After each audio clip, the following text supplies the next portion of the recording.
there. Welcome to episode 128. Can you believe it? Of Convincing Idiots. That is correct.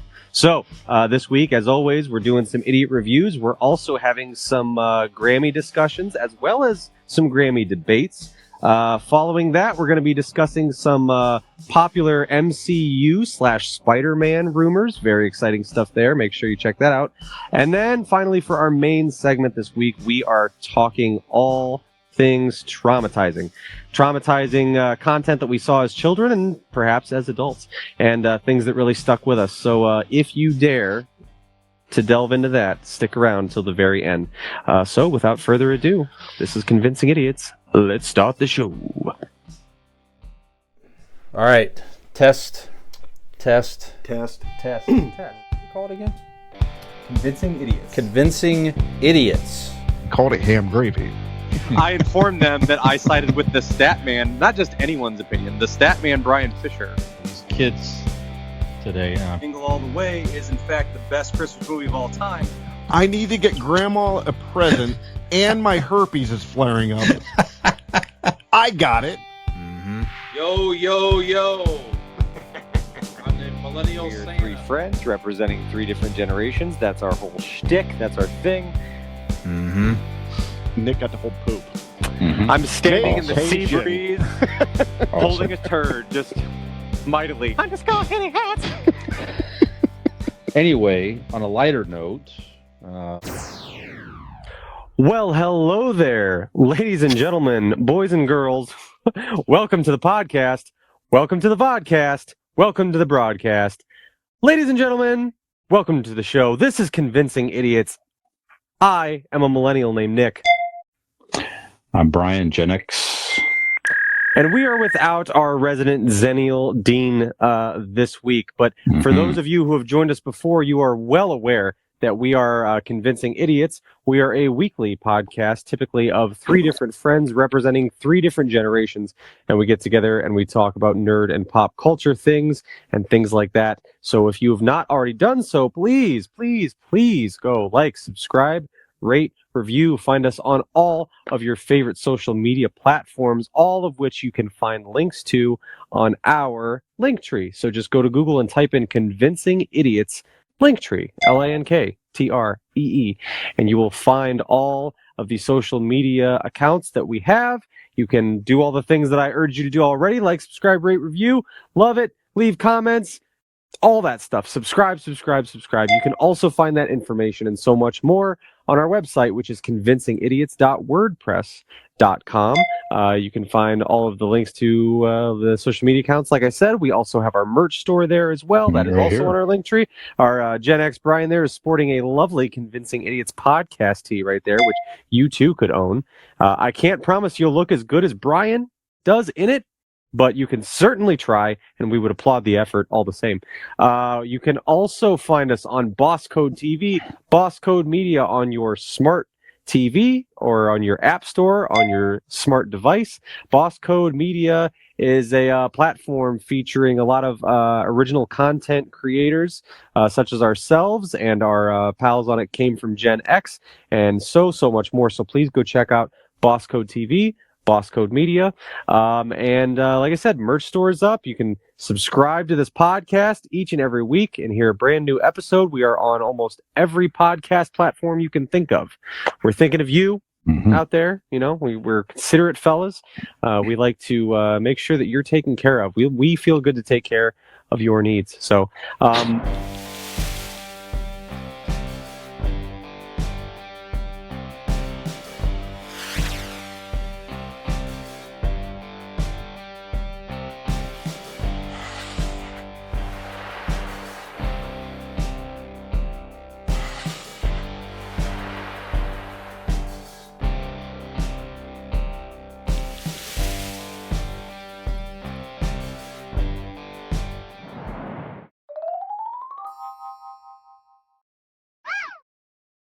before we get going here, like I said, we're without Dean.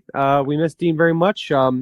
He was kind of vague. I asked him what he was doing tonight. Something about he had some sort of commitment, some prior commitment. He said he had to some sort of requirement by law. He has to walk around his neighborhood and introduce himself to his neighbors, or let like let them know where he lives, or I don't know. Like I've a never welcome had. wagon thing or something. Yeah, is that what it is? Yeah, Something like that. something. He said he was required that he had to do it, Yeah. or there might be trouble. Even I've the never had sheriff to. was accompanying him, I think it was, to make sure he was safe or something. Yeah, it's pretty interesting. I've never had to do anything like that or been treated to such a thing, so I'm not really sure what that's about. Maybe we'll have to ask him when he gets back a little more details on that. But nevertheless, just regular old Dean and Brian, who don't have to let our neighbors know that we live in the neighborhood, are here for another week. So, Brian, how have you been? I'm doing okay, sir. Thank you. I think this episode will be another maybe less questionable jokes episode, Nick. Less editing on your part, perhaps. Yeah. Yeah. Usually it's a 5-hour episode, typically. Yeah.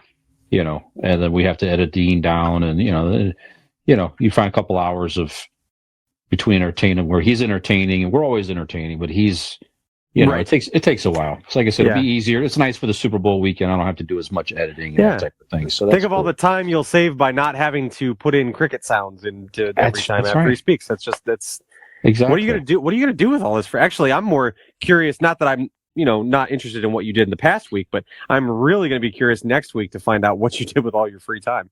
Yeah, it's going to be a nice, extra relaxing weekend, that's for sure. Again, watching the game and sitting down and chilling. Yeah, last weekend was pretty quiet. I did go out Friday. Actually, I did meet Dean, Megan, and her father and stepmom. We went to the Unwind wine and cocktail bar in Wadsworth. So Dean was there for work and arranging some business there. Where is that? Right next to the brewery. Right next to the brewery. Oh, really? Okay. Yep. Oh, yeah. Is it around the corner? Nope. It's just right down the street. Oh, really? Okay. Almost right next door. If not right next door. Yeah. Nice. But yeah, my first time there. Nice place. A good wine selection. A nice cocktail selection. A couple there. And then I met other friends of the Coopers at Old 97 over in the Kenmore area. Again, just a beautiful place. Had a few more, maybe one too many old fashions over the course of the evenings, but it was a lot of laughs and everything with everybody by the end of the night, but a lot of fun. So, yeah.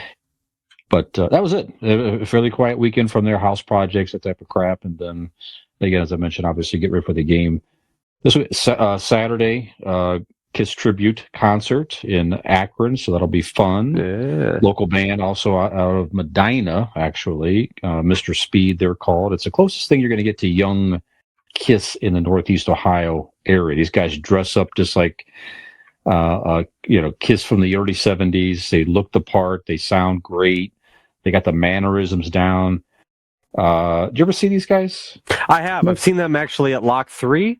Okay, yeah. I don't know if they ever played Rockin' on the River. I thought maybe I did, but back in the day when they used to do that in the falls. But I've definitely seen them at Lock 3 before. They're fantastic. Yeah, that's true.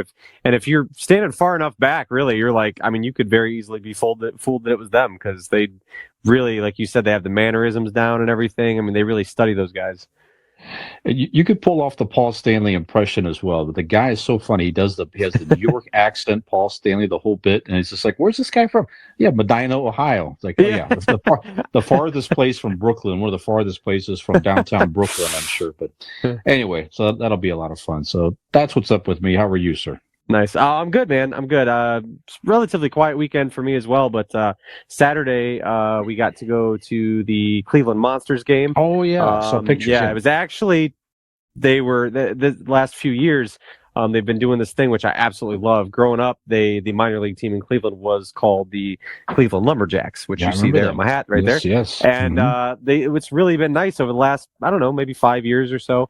They have a promotional weekend. It's typically a Friday and Saturday, back-to-back home games where they play as the Cleveland Lumberjacks. Very cool. They wear the old uniforms.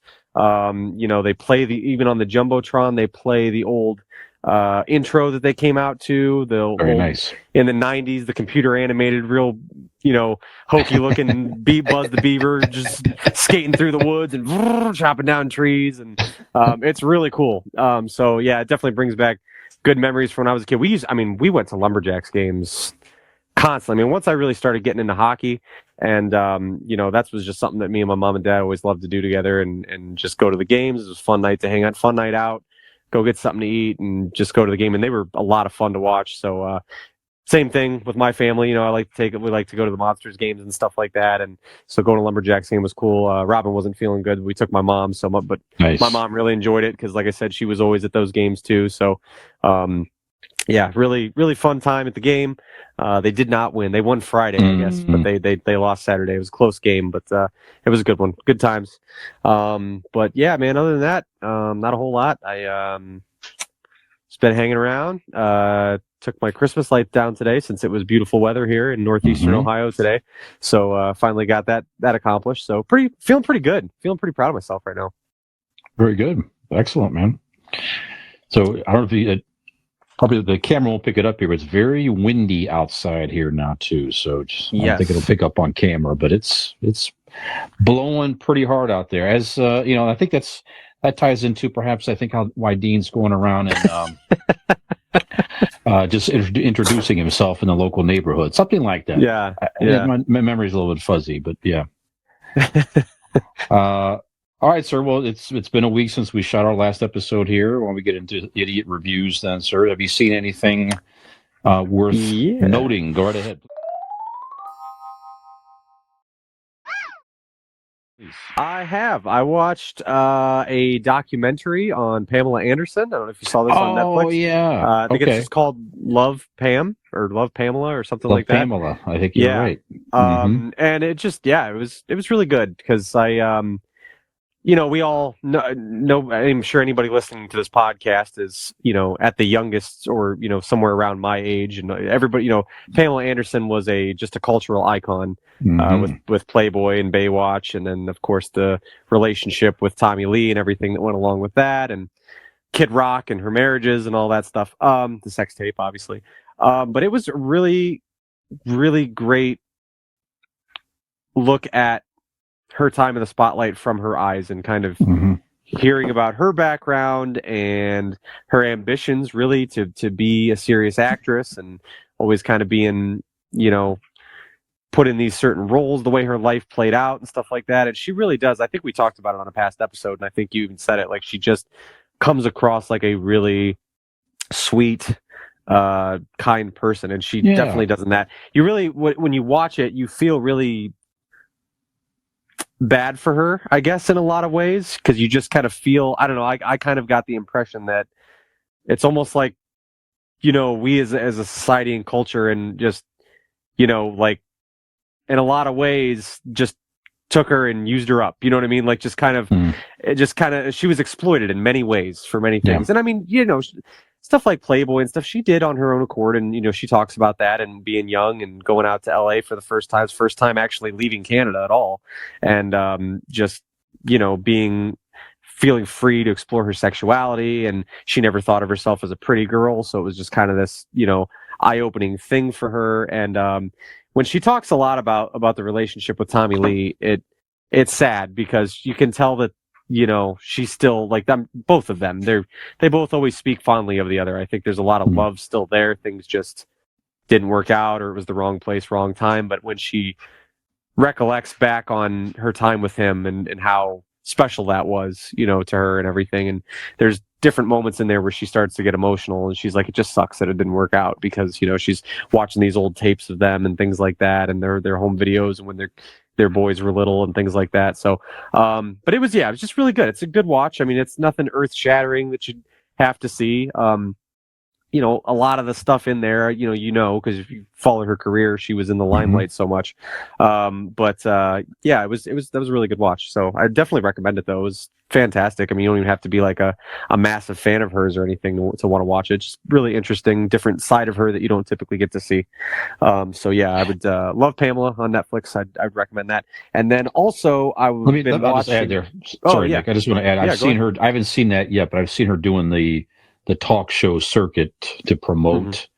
So I caught her on Jimmy Kimmel, and it's very, very good. She also, I need to watch it yet, but she did an extensive interview with Howard Stern too. I need to go back and listen to because she was on his show a lot over the years. But anyway, just seeing her there, it's like she just, like you say, just seems like a very good mom, wholesome person. And did she talk about the Pam and Tommy series? Yes. What's her take on that? Not good.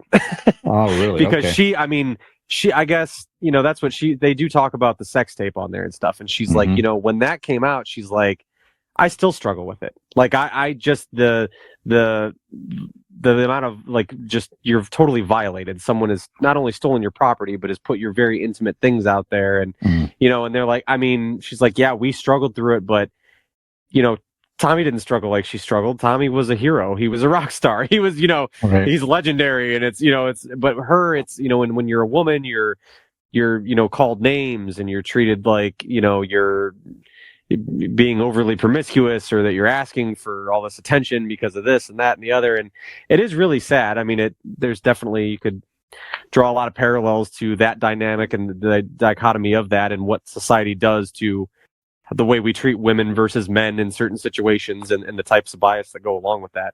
But yeah, when that came up, and both of her sons actually talked about it at length, because they were kind of pissed off about it, and they were like, why would you bring up something that was so hurtful and painful to somebody all these years later, 20 some years later.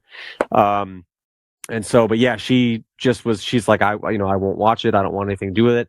I advise my kids not to watch it. I think the oldest, Brandon, I think he said he did watch it. And there is a segment where he calls her up and kind of explains to her kind of what it's like. He goes, I watched the first couple episodes and here's kind of what it's like, and, whatever. And you can see her, it definitely strikes a chord. She gets real emotional, talking about it, and she's trying to push past it, but definitely does not like that that's out there, that there's I don't know what you'd even call it, a comedy documentary kind of. It's not a documentary, it's a retelling of events from a certain point of view, but it's done in a comedic fashion, certainly. And yeah, she's not a fan. She was not a fan of that. But interesting. Okay. Yeah. So, but yeah, so that is very good. I also watched on Netflix. So I don't know if it got very, very popular and did a lot for the sport of Formula One. Have you ever watched Drive to Survive? It is the Netflix documentary series that follows around the Formula One drivers through F1 racing season, and all there kind of goes into each driver, their background, gives little insight into who they are as a person, and then follows the drama of the season as it goes on. And so it got a lot of great reviews and stuff like that. I know a lot of people, especially around like different sports podcasts and radio that I listen to, everybody got really hooked on Formula One, and now Formula One kind of seems to be trending upwards because of the show. So now they made one about tennis, and it's called Breakpoint. And so just personally, I love tennis. After hockey and basketball, it's probably my favorite sport. I love to play tennis. I love to watch tennis. Always enjoyed it. My mom played it a lot when I was a kid, and we played it together, and I love tennis. So I think I've been watching this, and I'm only a few episodes in, but it's the same as like Drive to Survive, if anyone listening is familiar with that, where it follows around the tennis pros, from tournament to tournament, and shows, them, doing their thing and going from match to match, and it kind of delves into their backgrounds, who they are as people. Really, really awesome, incredible. And I think it's really cool that there is a show like this we have a Dean sighting. We have a Dean sighting. Look at that. Look at that. He made it. Gentlemen. How was the door-to-door deal? It was good. I don't know what you accused me of doing, but well, it was good. We were just explaining. I just passed along the message that I didn't. You were kind of vague on the phone, but when I asked you where you were going to be, you just mentioned that you were advised, you were required by law to walk around your neighborhood and just introduce yourself to your neighbors, and that sure, you had to let them know that I don't know, I've never done anything like that before, so I just wasn't quite sure. Which we all are very surprised. Hey, so the sheriff was there to accompany you to make sure you were safe in the neighborhood and that type of thing. So that was nice. Let me tell you what he does with that nightstick. Oh boy. Yeah. How you guys doing? I'm sorry I interrupted. We're still right in the middle of idiot reviews. Go ahead. It looks like your next week isn't going to be as relaxing as you had previously thought. That's all right. Oh, it's okay. That's all right. Go ahead, Nick. Finish your thought. You were talking about okay. I was tennis documentary. I was telling Brian. I'll just do it real quick. I don't have to go over the whole thing. Dean, have you ever heard of or watched Drive to Survive on Netflix? I have not. Okay, so it's a documentary series that follows around Formula One drivers and the drama that unfolds through the season. Now there's a tennis one. I've heard of it. Which, yeah. So this one on tennis is called Breakpoint, and it's really cool. What I was going to say though is I like that they're doing because what Drive to Survive did for Formula One is, I mean, it helped grow the sport. There's a lot of people that never watched it before, and after watching it and becoming invested in these drivers and the drama between them, and understanding the sport a little more, in turn they start watching Formula One. So as a fan already of tennis, I was so glad that they made a series like this, and I think they're going to be making one for like the PGA as well. I think it's going to be following around the golfers and doing all that. So I think it's really cool that. Yeah, I think it's cool that they do stuff, especially for sports like golf and tennis that are typically a little more traditional, quiet, button down. You know what I mean? And this shines a spotlight because we just, quite frankly, we live in an age where people want the stars. We want stars. We want flamboyant, in your face. We want personalities, right? We want people that, grab our attention. And actually, the very first episode is on a guy named Nick Kyrgios, who's constantly, he's Australian, but of Greek descent, and he is just kind of he's a loose cannon, bitching out officials, throwing rackets. I mean, he loses his temper like crazy, just busting up rackets, throws fits. Like sometimes he just decides he's not going to play. Like, you know what I mean? Just real on the edge kind of guy. Very not your traditional, like a bitch. Not your traditional tennis pro. He's, in many media circles, it's like, oh, it's the bad boy of tennis or whatever. And he's, so it's just definitely a different breed, but the first episode really follows him, follows, his background, kind of delves into his personality a little bit.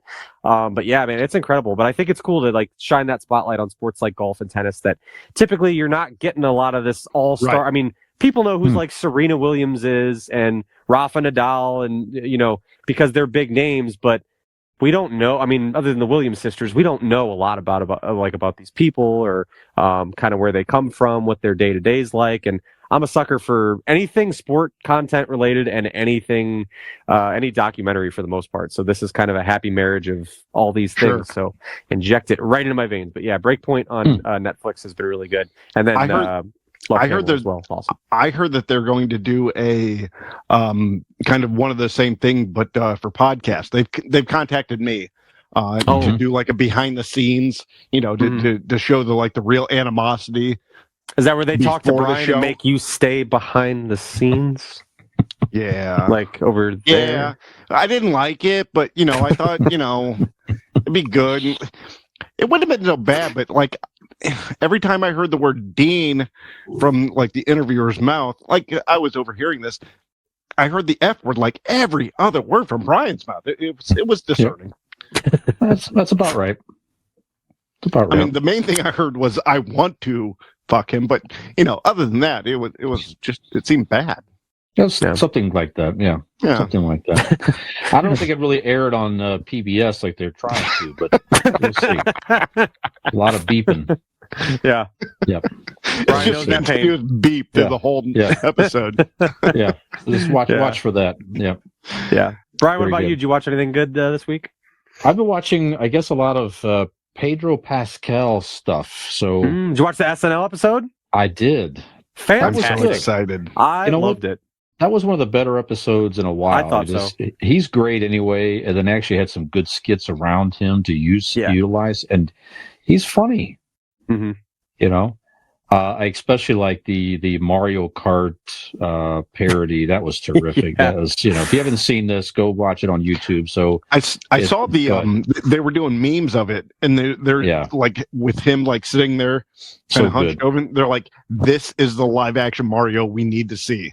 Yes, I'd watch a movie of that. That was that was so funny. There were moments as I was watching it where I'm like, "This is very believable as an actual movie." Right. Yeah. So the premise was, if you haven't seen it out there, it's so obviously he's making the series. This is The Last of Us, on HBO Max, which is very, very good, by the way. So I've been watching that. The new episodes drop every Friday. I'm current on that. So, it's just so good. I mean, so the storylines are exceptional. So just go check that out. Go ahead. I know I'm running and kind of interrupting you two doing your own thing, but do I get to go? Because Of course. all right. Yeah. No, you Please sit finish. quietly in the corner. Yeah. No, because like I watched it. Yeah. So I'm fucking excited to talk about it. Yeah, absolutely. You talk about it. Then, but like I said, a great episode of so the bit on SNL was they're making another live action movie based on a video game, and it's Pedro Pascal playing like a very gruff Mario. So it's a Mario world set in a post-apocalyptic world. He's driving the car trying to rescue the princess, and it's just so good. So go check that out. There's a lot of good skits on there. Like I said, above average number of better skits this particular week. So that's really it. Honestly, I've been watching that stuff here, and I did order, as I showed you guys, the complete series of the Twilight Zone, original Twilight Zone. I've never owned the box set. I know you can stream it. Mm-hmm. I don't have Paramount Plus though. That's where all episodes are. I wanted to get the DVDs to watch it whenever I feel like it. I know it's old school, but I don't care. But I've not seen it. So, I'm trying to say here. Season 4 of the Twilight Zone is a less common streamed season. I think more episodes are like an hour, some are over an hour. It's just a very unusual season. I'm watching some episodes I've never seen ever that I can ever remember of the Twilight Zone, which is very rare. Yeah, it's very cool. To like see like a show that you loved and like to see new shit. That's fun. I've been working my way through that as well. So that's have you got to the new ones I told you about that's airing on Sci-Fi that was on Paramount or one of those network streaming services, but it's now airing on. Is it a new Twilight Zone? Yes. Yeah. No. Okay. It's already done. It was like 2 seasons on CBS, whatever their CBS streaming Plus network is. Yeah. But it's now airing on Sci-Fi. I've not seen it yet. I know you recommended that it's episode. So 10. good. Holy shit. Yeah, watch episode. Yeah. Brian, you personally need to watch episode 10. But like everything else, like I've been watching them as they're airing, and holy shit, it's so good. That's a Jordan Peele, right? Is that who did it? Okay. Like executive producer and host. Yeah. So I have to check that out. But anyways, yeah, it's a lot of fun checking out the old Twilight Zone, like you say, new to me episodes. So Dean, what do you think of the Last of Us? Okay. I took your guys' Nick, you haven't seen it, right? I've watched the first 3 episodes. Okay. I listened to you guys' take on it, and I've been hearing a lot of other podcasts that aren't about that, just randomly say, holy shit, you got to watch this. Mm-hmm. And it broke me down. I'm like, fine. I didn't tell Megan that it was about zombies. I'm like, this new thing, it's a post-apocalyptic world and yada yada. And I was blown away. Is she anti-zombie? No, but it just actually. I hold on. Actually, the way you said it was like you had to hide that it was. No, because I thought she was. What I didn't know is she was a fan of Walking Dead. So I didn't know. But it's not about zombies. Like they're a thing in this universe, but like holy shit, Pedro Pascal. I am so glad that like he's going to be a big star. We can all agree on that, right? Like big things is about to happen. Like this is just like you thought Mandalorian. Oh, that's cool. His voice there, but he's going to like break out, right?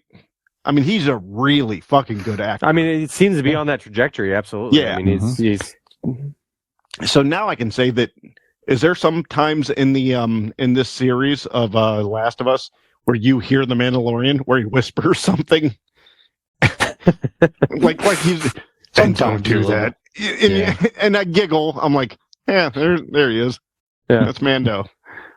But it's so much fun. Like I said, we're only 2 episodes in. We have the next 2 that we're gonna have to get through, here shortly.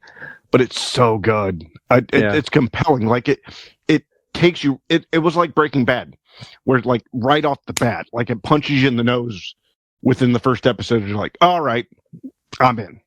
I'm gonna watch the next one. Next wait till one. you see episode 3. Who's the guy who plays Ron Swanson? Who's that actor? Nick Offerman. Yes. Nick Offerman. Man, that was a very. I know a little about what's going on in that episode, and I'm very excited to see it. Yeah. So, and I wrote a couple things down. Again, this is your guys' episode. I don't want to bog it down, but I do want. But you guys here you are. I know, right?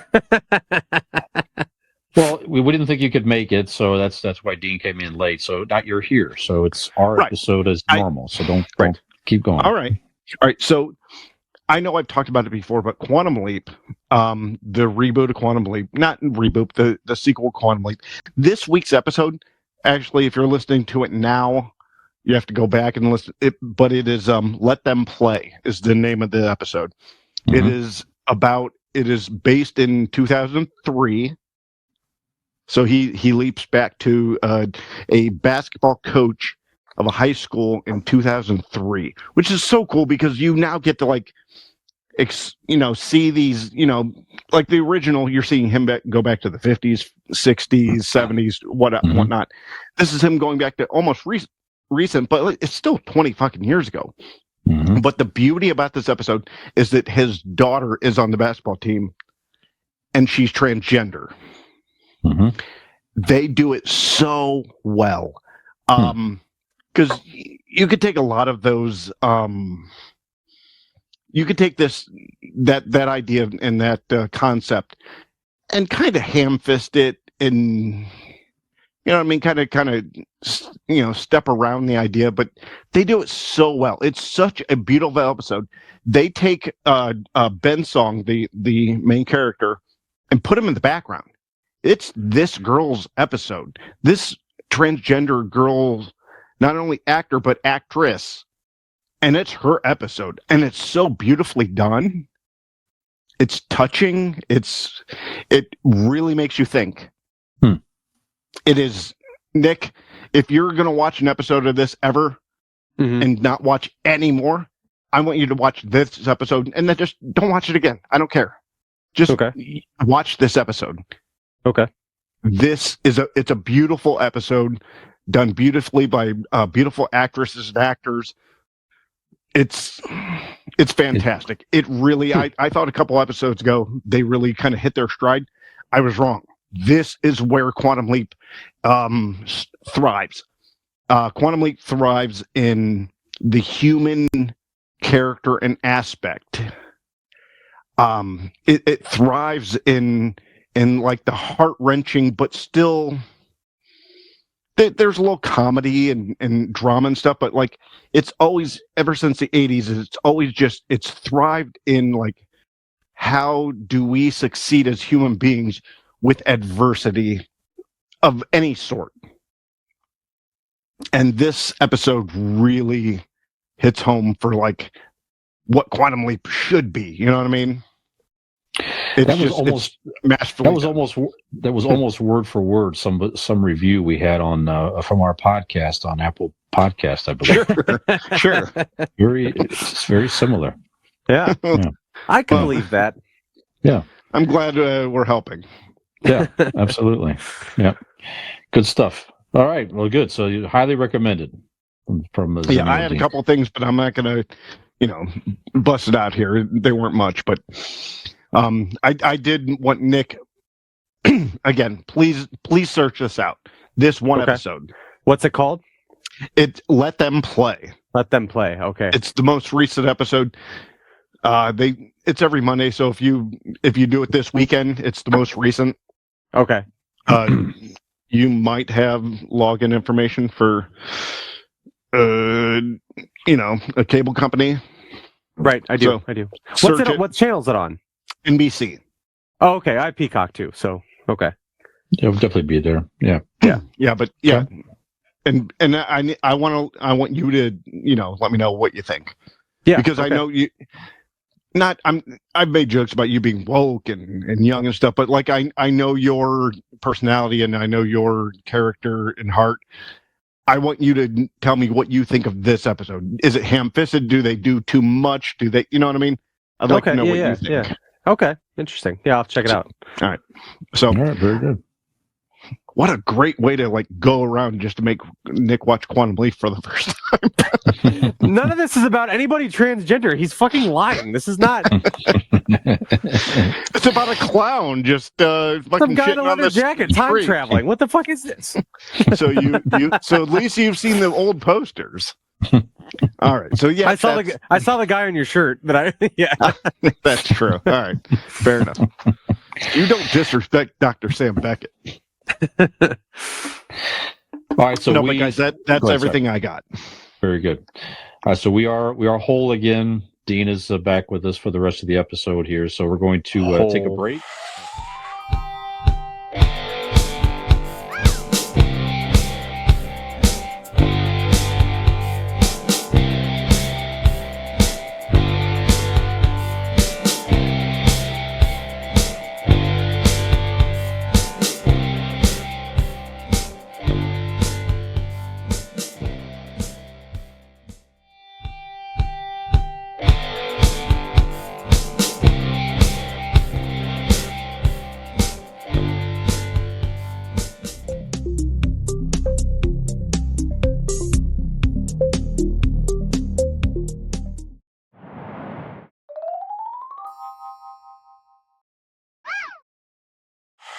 And 5, 4, 3. And welcome to the No. We're in the. No, you already did it. I got it under control. You did. Okay. We're coming. Take a load off. Welcome back to Convincing Idiots. That's it. Oh, that's weird. I've never got to say that before. It's fun. You don't know where to go now, do you? I don't. Ladies and gentlemen, welcome back to Convincing Idiots. We are now in going to talk about pop culture events and pop culture headlines. And come on, I've never done this before. Give me a break.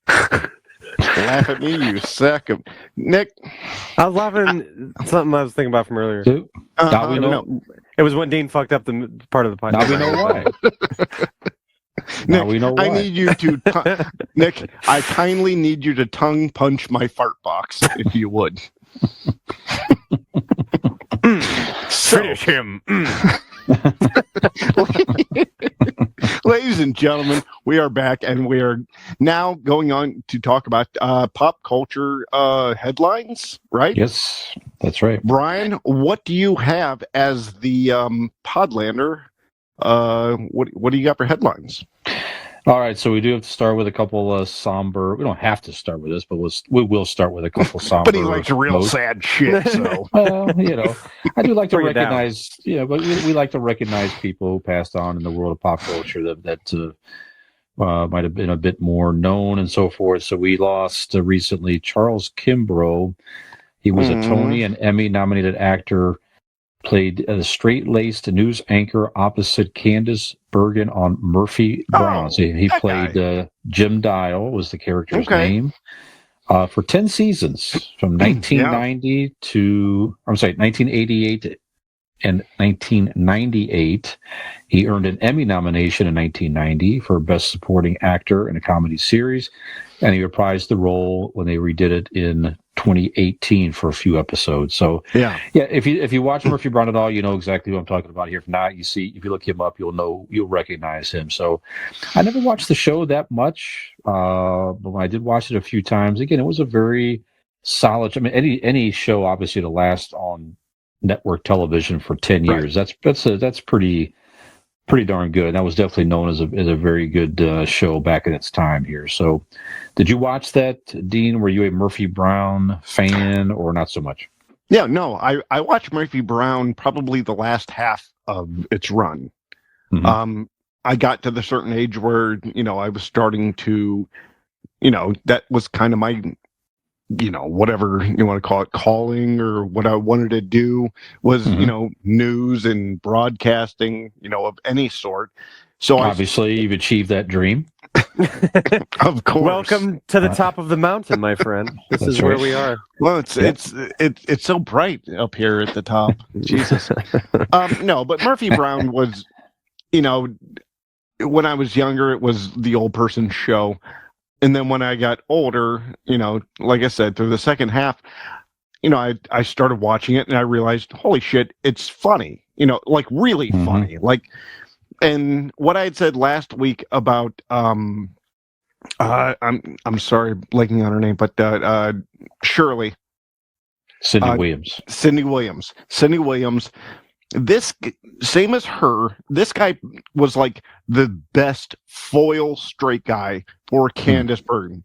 Yeah. She was straight too, but she was like, she had the jokes, right? There was the supporting cast that like got the goofy jokes, but like she was the main person that like had the smart and sophisticated funny jokes, and he was the perfect straight guy for it. That guy was very funny, and what he did, he served his role perfectly. It would be hard pressed to find somebody that could play off of Candice Bergman as well as he did. He was just a brilliant straight guy, great actor. Rest in peace. I mean, yep, very good, very nice tribute. Nick, were you that's maybe in reruns or not really? I've never heard of that show or this gentleman. God rest him. I'm sure he's a lovely man. Well, it is certainly not any sort of disrespect to him, but I've never heard of that. At least trying to make shit up. The Murphy Brown shows. Because the broad is when they fought Yellow, it was awesome. The broadcast was the Brown show, Murphy Brown show hour, and I like that was good. So, yeah, that was good. Murphy Brown show hour. That's good. Yeah, that was. I think I just observed that was something that the dean was like what you think your eulogy will be or should be, and Nick was like what it actually is. Right. We'd like to say a few words. Never heard of him, and I'm sure he was a fine person. Thank you very much. Will there be a banquet dinner after this, though? Is that what? Where is the? I heard the free chicken. Is there free chicken? Somebody get me a coffee. Yep. I'm just looking for a big ass pan of rigatoni. Is that here or is that at the downstairs next place? To the left? Okay, that's funny. Yeah. I'm sorry. Like I said, I'm sure you guys seem to know who he was, so he sounds like it's very. So when was this? Is a good educational moment. When was this show on from? It was 88 to 98. Okay. Oh wow, that's. Wow. Okay. It was on for a very I should long have time. heard it. It came on the year I was born and ran to so I mean for the first 10 years of my life. So and then it came back for like Brian said, it came 2018 back for a little few 3 episodes. Short run.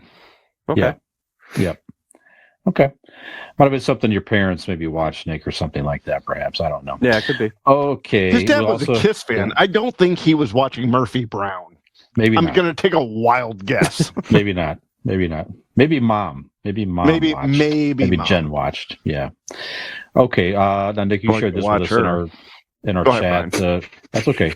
Melinda Dillon passed away recently. Now her I know and love. You may not know the name, but you would definitely know her from various movies and all that. She was in Close Encounters of the Third Kind. She was in A Christmas Story, Dean's favorite Christmas movie of all time, if I recall correctly, as the mom. She was in, let's see here, a few things here. Slapshot. Yep. Just a solid, let's see, Who's Afraid of Virginia Woolf? She was on Broadway. Just a solid actress. Again, everything she was in, she was, strong. I thought she was. Speaking from A Christmas Story. I watched that movie every season, and just so good in that movie. So rest in peace here. So now, Nick, you might know her more from Slapshot, I would guess, perhaps. Yeah. Go ahead. It actually was one of those things where I didn't connect the dots that she was in Slapshot and that was the same woman that was the mom in Christmas Story. But like you said, I thought she was a great actress. I thought, especially in the Christmas Story, that doting mother. It kind of I feel like she really embodied a lot of motherly moments. As far as just the hassle of wrapping the kids up for school and doing this, and when she had to be stern and put soap in his mouth, she did. But in those moments where she humored them and she would, the way she got Randy to eat his food, to show me what the piggies do, and the dad looking at her with disgust, and it just, she was, and I thought she was just a really pretty lady, like just a really beautiful woman. So yeah, I was sad to see her passing. It's not funny, but it was odd that she had passed away recently, because I just looked her up when the new Christmas Story came out, for the simple fact of, the mother in the new. Was she in it? That wasn't her. Whoever played the mom was a different character. Okay. And I was like, well, what's her face? The mom was the the stewardess from the airplane, Dean. She played the mom. Okay. In the new one. Yeah, sorry, Nick. Yeah. So, but so it got me searching, and so I guess she'd been out of acting since, I think, maybe like the early to mid 2000s or something like that. She was her last role, and she'd just kind of gotten away from it. I don't know if she like officially retired from it or not, but it was just some ailments or something. Could be, yeah. And she was 83 years of age when she passed. I'm sure she just sort of, Yep. Like a lot of folks get older, it gets harder to get work, and maybe she just did something different. Who knows? But okay. Yeah. Dean, any thoughts on Melinda Dillon? Even though my feelings and thoughts of the Christmas Story movie, she did play like the perfect 1950s mom. You know what I mean? Like you said, Brian. The wash your mouth out with soap. And I know this is a lot of the writing, but like her portrayal of it was spot on. In the 1950s, women didn't have the rights, obviously, and swagger that they do now. So, they had to requiesce to the fathers, and she played that role of like protecting her kids from, the grumpy dad, from protecting those kids, and it was seamless. I mean, she was so good in that role. She was the perfect 1950s mom, and realistic. Like you see, June Cleaver and all of these other roles. This was a movie that was like real of like what the 1950s, how they talked, how they acted, and like how they acted against the husband. You know what I mean? So she did, that is probably going to be her legacy. And shit. Yeah.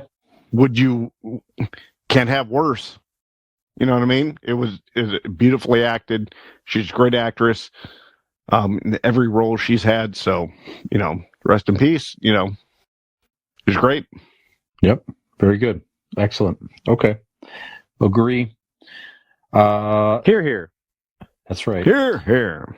We had a pretty famous inventor pass away recently in his own right here. 98 years of age. This is a quotation here. He was an inventor whose amazing intellect allowed him to see solutions to almost any situation.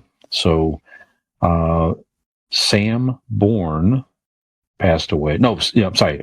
I take it back. That was his father. Ira Bob Bourne passed away. He was the inventor of Peeps. The Peeps candy. So big fan. Big fan over here. He designed the machine that deposits Peeps marshmallow chicks, and his machine was in use for well over 50 years. His design became the basis for the current marshmallow depositing systems.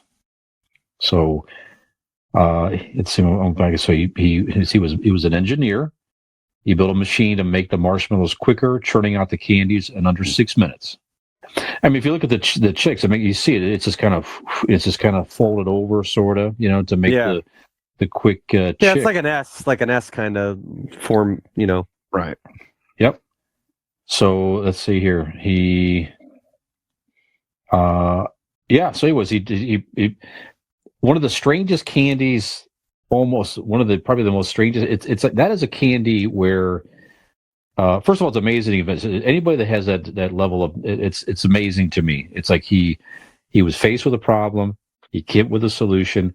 They built a machine to churn out this candy, and that just probably was the catalyst for that company. I mean, Peeps now obviously is just continues to be such a huge thing. I mean, they make like Dr. Pepper flavored Peeps and shit, and like flavors, holidays. It's not just Easter anymore. I mean, they have them come out at different times of the year. Mm-hmm. They have Peeps, toys and products now, pillows, all kinds of different stuff like that now from that Peeps. Dude. Yep. Has there anybody in history? You look at like Leonardo DiCaprio to any major celebrity to fucking Brian Fisher. Has there been anybody in history that has just had the turnover of chicks like this dude had? It's pretty amazing, man. Pretty amazing. Yeah, that's right. He probably has the record in that respect. Yeah. I know it's super close to home to Dean because Dean with Peeps. I mean, he loved Peeps so much he turned it into a verb, and that's why he has to walk door to door and tell people how he's been peeping. So that's right. That's right. Hey, but I made it to the rest of the podcast, so it's fine. Something like he likes Peeps, and he likes Toms, Peeps, Tom, something like that. I don't really remember, but yeah. Yep. So are you? So first of all, that's a great event. But are you a Peeps?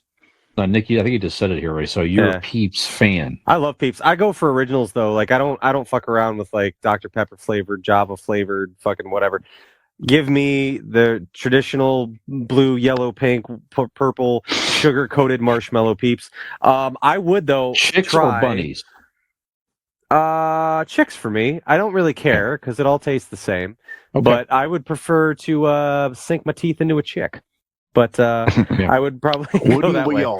But I would be open to trying. I understand that there are, I don't know if it's new or not, or at least they have at some point put out Sour Patch flavored Peeps, which I would be willing to try because I would say Sour Patch kids are probably my go-to candy. So, but I'm a big fan of Peeps. Love them at Easter time. We actually have some upstairs. I got really excited. Oliver brought a pack home the other day. I'm like, fuck yeah. So we have Peeps in the house as we speak. Bunnies, blue bunnies, as a matter of fact.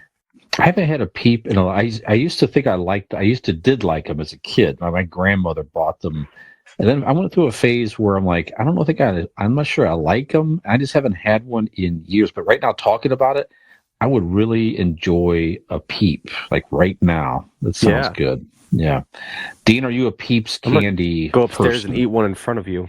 Yeah, that's fine. That's fine. That's fine. Closest I'll get tonight, I guess. Right. No, I'm not. I find Peeps as revolting as jelly beans.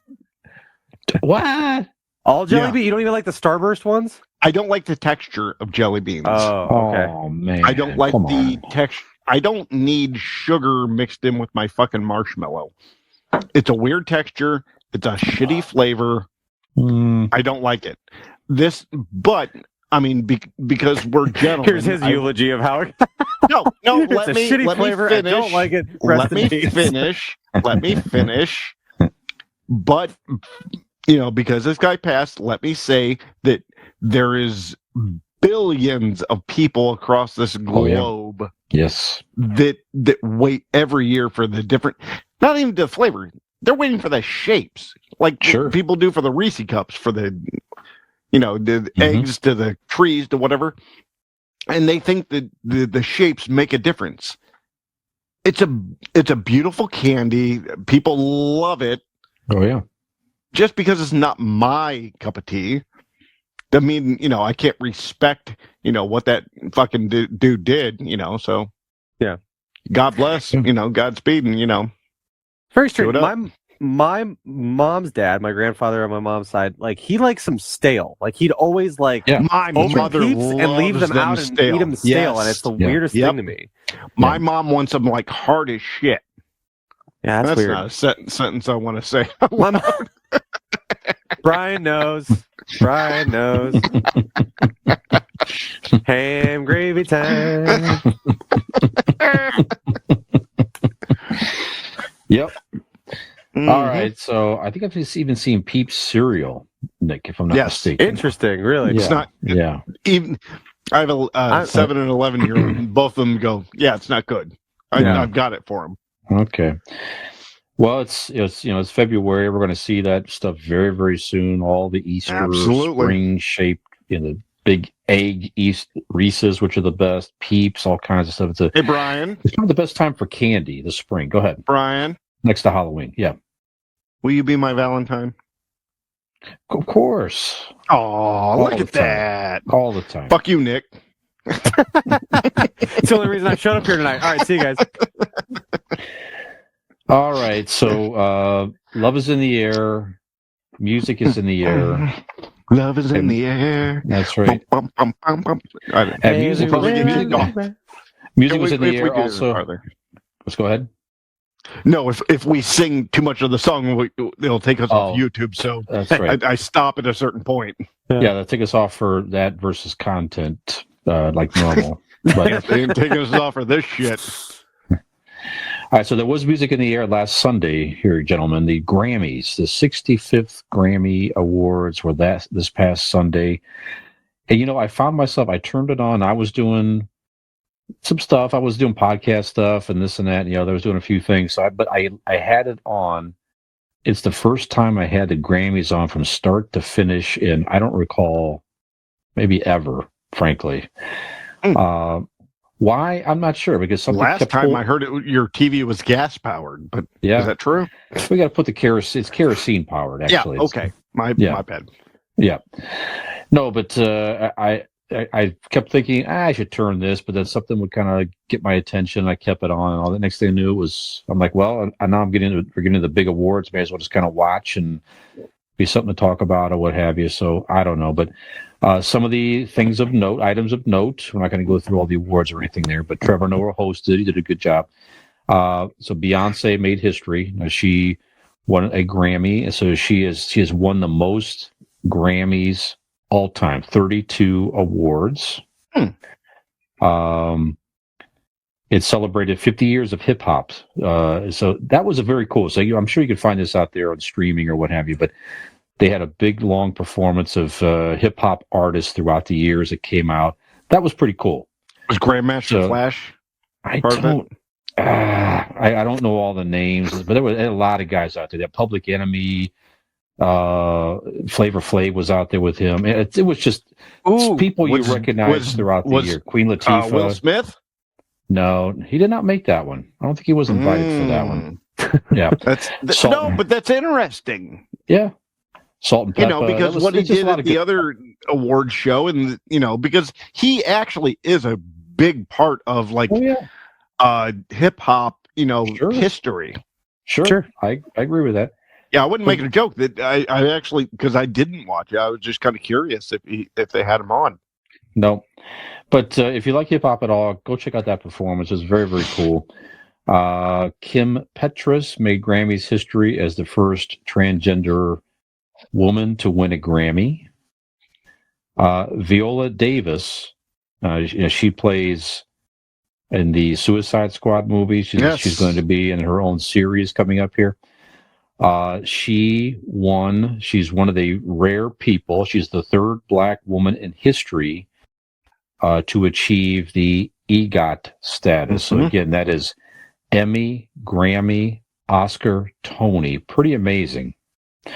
So she won a Grammy, her first Grammy, for her performance of the audiobook for her memoir, Finding Me. So that's a pretty amazing achievement for anybody to win all those awards in their career. Awesome. One of the biggest stories of the night, beyond Beyonce winning the most Grammys, was Harry Styles won for Album of the Year, Harry's House. And a lot of people were kind of complaining that should have went to Beyonce. I need you to explain this to me, because I've seen all of these memes and headlines and stuff, but I don't care enough to click on them. That's okay. But I need you to explain to me, what is the deal? All right. So what's the uproar? A couple things there first of all was that a lot of people felt that Beyonce was deserved of the award. She's never won the award. And as a matter of fact, I saw that a Black woman has not won Album of the Year since 1999. I don't remember who that was, but and that Harry Styles, in his acceptance speech, said something along the lines of, he's very grateful, and this doesn't happen to people like me very often. That quote was making a lot of social media buzz. People have asked him to clarify the comment. I don't know that he has or hasn't yet. Now, some UK press person said, well, what she thinks he meant was Lauryn Hill for Supernatural. Okay, 1999. Thank you. But the UK press person said that what she believed he meant was that he grew up in a family that was not at all part of the music business, so he did not have the inside track or connections or anything like that. Have some self fucking awareness. I mean, he had Simon Cowell. What's going on? Well, he had Simon Cowell put together his boy band. That I get that. So there's the uproar right there. So the commentary was more than anything. Another white guy, white artist, winning the award. But again, some people say, but he's had a good album. And also, his shit's everywhere. Like, I mean, it's massive. Yeah. I didn't actually. I mean, this is not. Beyonce is amazing, but like, I didn't know she had a new album out the year. I definitely know Harry's House was out because there's like 8 fucking songs from it that are on the radio. So it's been very successful. And then well, just go ahead, Dean. What do you think? Do you feel his comments were not very self-aware? Right. I'll start there. Read the room. Know kind of like what the kind of like the deal is, right? Yep. I mean, yes, I'm sure his comments were meant in not the context that everybody took them as, but sure. Still, read the room. Read like how. I mean, I'm sure his speech was fucking written on a napkin or whatever, but like still, goddamn, know what the hell's going on around you. And go ahead. No, go ahead. And as far as what Nick you were saying, should the Grammy like album of the year, should it be based? Actually, I'm asking this like as legit. It's not rhetorical. It's a legitimate question.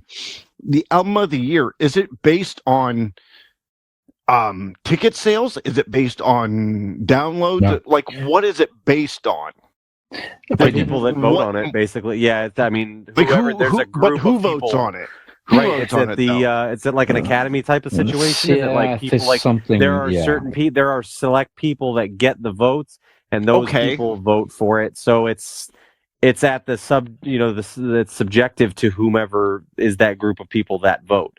Okay. I'm saying from a person, just in the sphere of the public that like. From the outside looking in, I've not heard Beyonce's album or anything like that, but like I can say that I definitely know that of the two, if you asked me which one do you think's been more successful this year, is it Harry Styles' new album or is it Beyonce's new album? Like I said, I didn't know that Beyonce like had I think I remember hearing that a new one came out, but I don't know if I've heard anything from it. So now I'm not saying it's bad or it's not as good or it's, but I feel like Harry Styles has had that album specifically has obviously had a pretty good run since it was released. So should that be a case of because like his popularity is bigger, or do you look at the like first of all, if you would sit down tonight and go, I'm going to listen to Harry Styles' album, and then I'm going to listen to Beyonce's album. Musically, let's face it, we know which one would be musically a better album. Not like pop and dance and blah, blah, blah, whatever that is, but like musically, what is a better album? Right? Can we agree on that? Because I haven't heard either. Who do you think it would be? Beyonce, because she's a better musical artist. And again, I haven't heard either, so I can't honestly answer. I'm just going on what I know of the two. He's like a pop fun, break records and explosions and girls throw panties at him. He's got a great. But Beyonce is a musical, like she is mute, like she does music, Am I off on this? Like, Yes. I don't. Maybe I. That's your Okay. Yeah. No, But, then well, Nick, I'm just then saying, stop I think- me. Go ahead. well, no. please. Everything, it's all subjective, right? I mean, it's what you think. But I'm not talking about subjective. Right. I just think you have a different vision of what you think Harry Styles is as an artist. I guess, is what I'm saying. Maybe. So I mean, there's not I love them both. I mean, it's not like one or the other. I mean, I'm a pretty massive One Direction fan, but I mean, they're both fantastic. True. But I did hear a Harry Styles song this year, and I was like, oh shit, that's pretty good. But I haven't heard really either of the two. I'm more saying that, like, Beyonce she definitely has the track record as far as many years of doing this, and so I would assume, right. She's been at it longer. Based on that, I would assume this album is like better musically, lyrically, whatever all of these criteria are of music, better than Harry Styles. I'm giving the back and forth because I actually haven't heard either of the two, so I can't. You know what I mean? So I'm just giving the basic back and forth of it, of like what it could. Yeah. Well, I assume these are probably. Maybe I'm speaking out of school. No, you would like to believe that these are probably similar conversations that went on with the voting, to where people had to step back and probably have similar conversation, to where our consensus is we happen to like the Harry Styles album more in this group. Maybe. However, is this an opportunity to recognize Beyonce further? And we know that that's the fan not necessarily the fan favorite, but it would definitely go over well with a lot of. It's not a race thing. I don't mean anything like that. It's just her fans, and she was the most celebrated music artist of all time, Grammy number wise, and that type of thing. So I don't know. So in some respects, you could argue, hey, if they really truly voted for who they believe was the best album, even though it might have been against some popular opinion, they stuck with it and said, this is what we believe is the best. And that's it. And on the flip side too, Harry Styles did say, to his credit, that there is no best. It's hard to say that any music is the best, because it touches people in different ways. It's your opinion. That's not true, but have you heard Foghat? Are we going back to Foghat? Right. Yeah. Have you heard fucking Foghat? Not up for anything this year. Are you serious? I almost bought you a Foghat vinyl. I don't even know why I came back to this fucking podcast. Yeah. Foghat wasn't even nominated? Ozzy did win two. Ozzy Osbourne won 2 Grammys. Ozzy Osbourne won almost as many as Harry Styles in the same evening. How about that? Wow. I would say though, anyway, I think it's oftentimes in award shows and things like that, you do tend to see people go, we're going to give it to this person because they're them. So the fact that Harry Styles won, to me, is to call Harry Styles an underdog is a bit of a stretch. But I mean, of the two, typically, even though I've heard a lot more of his stuff on the radio recently, I mean, Beyonce's Beyonce, right? And so the fact that actually Harry did win it does lead me to believe that people go, we just like this album better, even though, because I mean, the other option is fucking Beyonce, and Beyonce's a legend, and like you would probably be inclined to give it just over of legacy bias to Beyonce and be like, well, it's Beyonce. So I almost kind of like look at that pick that, like, I don't know, it seems like a pretty honest pick, because certainly giving it to Beyonce, nobody would bat an eye at that. They'd be like, yeah, it's Beyonce. So Beyonce is Beyonce. I mean, yeah, Beyonce is Beyonce. She's Queen Bee. It's Bay. Yep. I had a friend who was who broke his leg. Like he was walking in front of her, and like his fucking leg snapped in half, like clearly. And she went and picked him up, and like just her touching him, leg healed. Healed. Yep. There you have it. Yeah. Yep. Pretty amazing. Yeah. I had another friend. Friend who was like his body was riddled with gonorrhea. He tripped and fell into her, and he's now a Supreme Court justice. The Supreme Court. There you go. Amazing. I would like to just say that this is an ode to you guys. this podcast, we've been doing this for 2.5 years. There are sometimes things that come about on this show that throw me for a bit of a loop or surprise me or keep me guessing.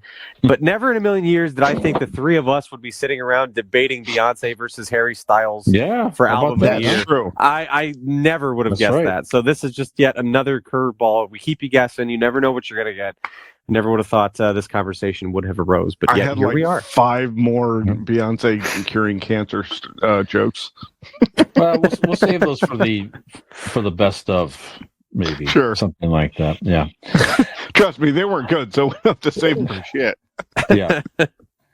Okay, so good. Yeah, but yeah, good debate, good talk on the Grammys here, guys. Let's see here. Who is that? It's a bullfrog. His name's Benny. Benny the bullfrog. So the guy that played Elvis Presley. Now, why don't I have his name here now? Austin, what's his name? Butler. Austin Butler. I was going to say Johnson. I was wrong. Is that right? Austin Butler? Keep your Johnson to yourself. Okay. Yeah. I take it back. Bring it over here. So there was something to where that he continues to talk sort of like Elvis. He said something like that on SNL where people were accusing him of talking like Elvis now, and he's like, okay. What's not even a joke? He said on many different interviews that like it's hard to get out of that character. It's like he did it like they made him train for so long before filming, and that filming took so long. I can't imagine like you doing that voice. Like if I just sat here and talked like this for the next 24 hours, it's not even the 24 hours. You are now going to have to listen to me talk with this inflection and this voice for a week. No, not a week, but a month. What? Oh, we've trained for that, but now we have the year. And then you're going to film for 16 months. That is going to be really hard for Dean to not talk like this for the rest of his life. Well, it's interesting because his voice coach in the movie, Irene Bartlett, said his voice may never go back to what it was because he trained so hard and he embodied that role so much that it's just sort of sticking with him. So he may not really understand that he's not doing Elvis anymore, that he's just to himself here. So what do you mean I'm talking like Elvis? That's interesting. Bullshit. I mean, have you heard? I mean, do you think? What do you want? A thumb in your ass? Let's do it. There's worse voices, that's for sure. Right. You know? So I've been working on my Podlander voice, but I just can't quite hit it. Mine still sounds like Barack Obama, so it's not gotten any better. Yeah. Well, Dean is stuck in this Paul Rubens, Pee Wee Herman voice, I think, for years. I've got no choice. Now. It's how I dress when I'm not doing the podcast. So yeah, kind of what happens. Dean is like Paul Rubens trying to get out of Pee Wee Herman's voice. That's what his. Nick, would you like to tell the people where to find us? Have I ever done that? That's good though. Put a pin in that. We might hear that voice later. Yeah. I have a. Have you picked up on any other actors that you could think of as far as that seems they played a role that seems like they sort of got stuck in that role and they always kind of sounded that way? It's just a very interesting. I feel like Samuel L. Jackson's been stuck in Samuel L. Jackson for like his entire life. I think that might just be him. I don't know. Maybe not. Okay. I don't know. Maybe. I don't know. I get what you're saying though. This actually, this actually should be like a bigger thing that I could research, because you have a really good point. There are actors that like you just see as that role, and they actually like have that hint of that role no matter where they're at. No matter what other roles they do. That's it. That might be a bigger question. I caught that in articles this week, so I'd say, well, why don't we table that topic and we'll make that a future Ask an Idiot question, and maybe to make it more broad or something like that. We'll ask more about No, other Brian, examples. they What's like that? they like to be called ladies, not broads. Thank you. Thank you. You're Well, welcome. also speaking of Elvis, there's a big trailer that just dropped for a new series coming on Netflix, Agent Elvis. Have you seen the trailer for this yet? Yeah, you said it, and I'm pretty excited about it, actually. Me too. Yeah. Matthew McConaughey plays the voice of Elvis. Yes. I didn't know it was him. As soon as watch it, as soon as you see it, you're like, you'll recognize him immediately. It's basically he's doing just almost speaking. That's basically it. It's Matthew McConaughey almost speaking, and that's the Elvis, and it's perfectly great. All right. Priscilla Presley was involved in this. It's a 10 episode series coming next month on it. It's like Elvis as a spy, it's like a secret agent, over the top. There's like a monkey that's on his team or something. It's a whole crazy. It's so cool thing. Shows him meeting Nixon. I am here for it. Yeah. Yeah. All about it. Yeah. I didn't, Brian, when you sent it, obviously the first reaction is my eyes rolled, and it took me a day and a half.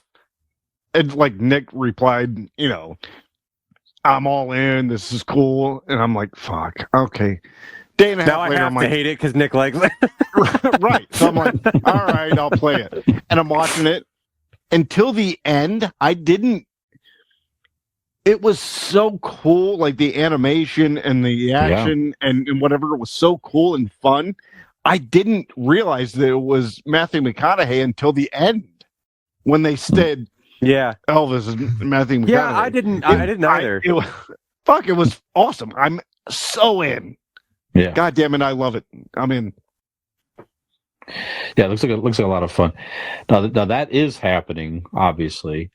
Now, we did catch another rumor we're talking about earlier off camera here. We'll bring up now here. So I caught this today, actually, on a Facebook feed. There's a rumor that Sony and Marvel Studios are partnering to make The Amazing Spider-Man 3 with Andrew Garfield coming back as The Amazing Spider-Man and Tom Hardy reprising the Venom role. So this is a very interesting concept here. So like the fact now that, with the multiverse, obviously they brought the 3 different Spider-Men together. They've made it very clear that, Tom Holland's Spider-Man universe is the main Marvel universe. However, there are other universes out there that do exist where Spider-Man has his own story, one of which is Andrew Garfield's universe. So I like this a lot. And Sony is probably...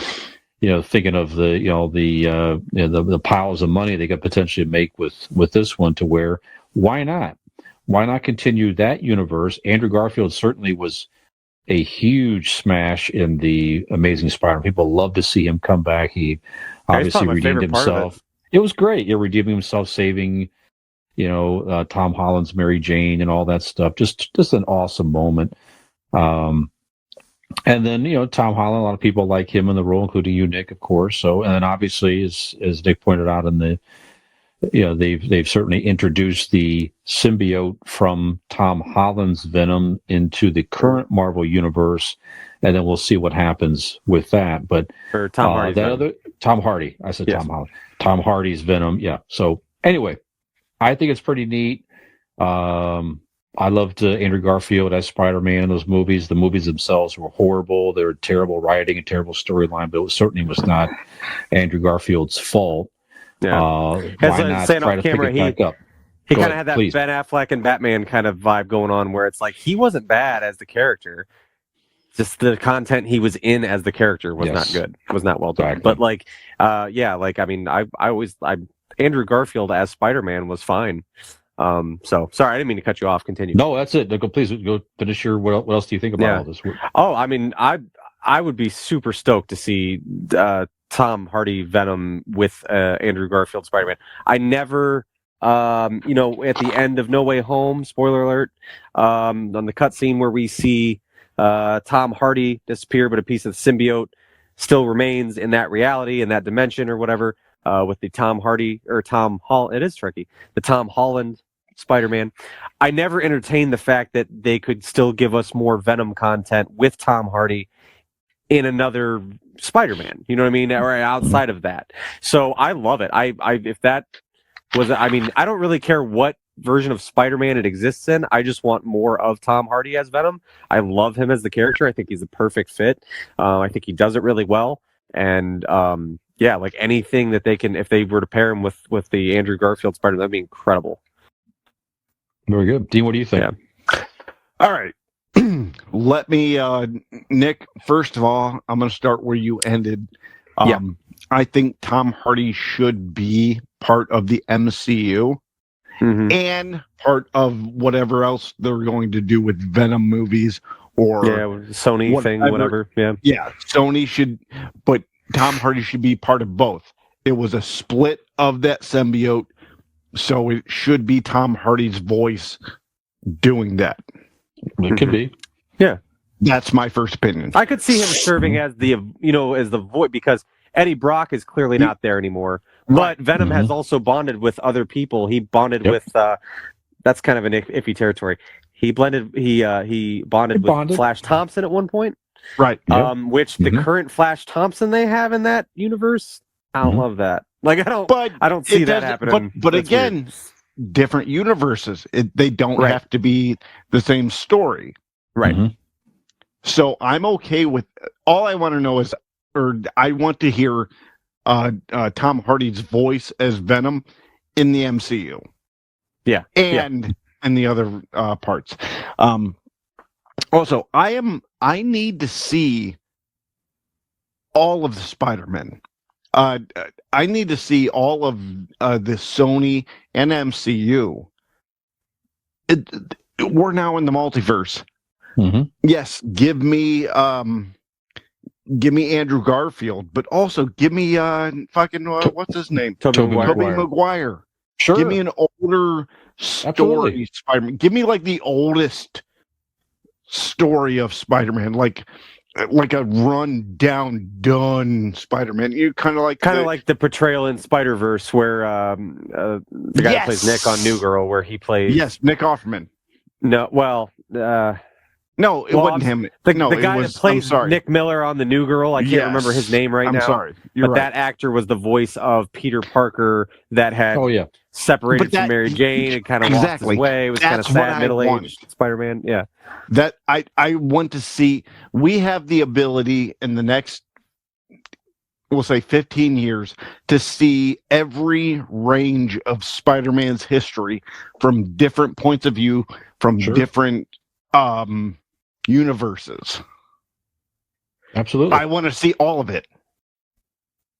Yeah, I want to see every actor. And give me another actor. I don't give a shit. It's such a universal character that you can do so much with so many people. Give me all of it. Give us Timothy Chalamet Spider-Man. Let's go. That can be held for another episode because I don't know who in the fuck Timothy Chalamet is, but I looked him up because like a bunch of people have been talking about him. Exactly. And like he looks like an emote. Anyways, that's nothing less than everything. So anyways, Spider-Man, Brian, my idea is give us all the Spider-Man. Absolutely. I mean, they're doing it with the Spider-Verse, movies. The animated movies is another one coming out this year. Yeah. All those characters, like you say, let's see them all live. Miles Morales will be coming, I'm sure, to the live action at some point. Has to. You have the Gwen Stacy in that universe as the Spider-Girl. You've got Spider-Man 2099 from the future. Who's not Peter Parker. He's in the new Spider-Verse as well. Yep. Right. That's cool. Then you could have maybe Tobey Maguire has a daughter. That's another version of Spider-Man as well. Spider-Man's younger daughter has his powers from birth. That type of all kinds of stuff you could do. Like I say, Spider-Punk. Yeah. Let's get some live action Spider-Punk too. I do want to see though a Tom Holland anger. I want to see Tom Holland. And you've seen a brief part of it when Aunt May died. I want to see like how Tom Holland can play fucking like angry. You know what I mean? Yeah. I want to see him play like dark. So further on that, I also love that idea, and I get excited at the thought of at the end there where the symbiote gets in there that's where it's headed next, because that's what it sees. That's what he sees as Venom on TV in the hotel room is Spider-Man as he's licking the TV, and so that's kind of the impression that I'm getting is but Brian, where what was that comic series we read, The Shadow of the Spider or whatever, where because I mean, actually in the Amazing Spider-Man, when the symbiote first gets here, it does bond with Peter Parker. So that's kind of, I'd like to see the black suit Spider-Man version with Tom Holland. That would be incredible. But I also want to. They have to do that with a new symbiote. You have to do that. No question. But I want to see Tom Holland as like Peter Parker be like angry and I know it doesn't go with the comic book because he's like a G. Willikers. No. It did go that way for a while because then I want to see that. The black suit, when like Nick was saying here, when Peter Parker got the black suit in the Secret Wars, he didn't know how it worked. All he knew was that he could wear it and it would change into whatever clothes he thought of. So it was very convenient for him and all that. And it was kind of a neat thing. He liked the look of the sleek black suit and everything. He didn't design that. That was the symbiote when it bonded. You just thought of it. Yeah. It washed over him, and it was the black suit. He's like, "Oh, this is kind of cool." But then, I'm thinking of a suit with like a big dick, maybe. But as the storyline progressed, then it began to make him go out at night and swing around. He didn't realize he was so tired. Oh, I'd be swinging. But he became edgy, and he realized that it was starting to bond with him. You know, he was losing his temper. He was getting angrier and edgier and stuff like that for a while. And then he barely managed to get off him, just in time. And that's when it bonded with Eddie Brock, and that was it. Now Venom was born in the comics. So there definitely was a stint there where Peter Parker was, so you can do that. You could do that certainly in the movies for sure. I like it's that. a great story. I like that a lot. You get the edgy Spider-Man with Tom Holland. He's changing his attitude. He's acting in different ways. Something's going on. Maybe he's not web slinging as much. Maybe he trades in the web slinging as mode of transportation. He's got the sleek new symbiotic electric bike maybe that he gets around on. And he like goes to our friends over at RPM Bike Shop in Carrollton, Ohio to get one. What's that? You out there, listener? Did you think that sounded like a super cool thing that you also would like to get into? Right. Well, let us help you out with that. Okay, if you're looking to get into a new mode of transportation yourself, much like our symbiotic friend, you could head on over to RPM Bike Shop. They're located in Carrollton, Ohio, as I mentioned. They have the finest selection of electric bikes to offer you. You can also search them up on Facebook. Just search in the search bar for RPM Bike Shop. You can give them a call if that suits your needs better, 330-808-7792. You can also go to their website. That's rpmbikeshop.com and see what kind of sweet new ride they have swinging into your future. RPM Bike Shop. Very good. Sound effect really did it. Thank you. I completely forgot to do a read for them last episode, and I woke up the next morning in a cold sweat. I was like, shit, forgot RPM Bike Shop. God damn it. Lost hundreds of thousands of sales. Yeah, I'm sure they felt it last week. They're like, what is going on? Julie contacted me and said, what the hell happened? Or we just we had to take Parker out of college. The whole thing. Yep. They had to kill their dog because of you. We can't afford to feed him. Yep. Okay, I am looking at the time here. So I'm wondering here, guys, we were going to do Ask an Idiot on movie theater stuff, and I'm thinking, no, maybe we wait till next week to do that and take a break. So we had a pretty good Ask an Idiot segment with the Grammys. We got into a pretty extensive discussion with the Grammys tonight, which is, I think that was good. So unless we want to make this a 2.5-hour episode, which I don't think we do. Why don't we take a break here and we'll come back then with our... Well, you should. What's that? Well, I would just say, I'm sorry. I know should you what? kind of steer. No, you should take a break. Because if you don't, we could like fucking hit into like the rear end of another podcast and shit. That's right. That's right. We might hit a. When You you don't want do to. You that- don't want to rear end anybody. With what you Right, think. This actually feels like a car wreck right now. So maybe we want to. That's I had to right. reach down for that. Shut up. Because if you reach in, luckily, fuck it, you ruined it. You fucking ruined it. If you reach in, Go. if you need reach in insurance, Reach around, dickhead. No, Blake and I'm just gonna. I fucked it up. I reached down because I didn't realize the reed was like down over here, and yeah. All right. So Blake Insurance is an Erie insurance I got it here. agency. I've got a segue for you. You fucked it up because you weren't prepared. You don't have to be like Dean out there. You can be prepared. Be prepared. Have insurance. Dean, where should they do that? Blake Insurance. The end. No, let me tell you. Blake Insurance is an Erie insurance agency located right here in Barberton, Ohio. They provide auto, home, renters, and business insurance with honesty, decency, and affordability. Erie Insurance is above all else in service.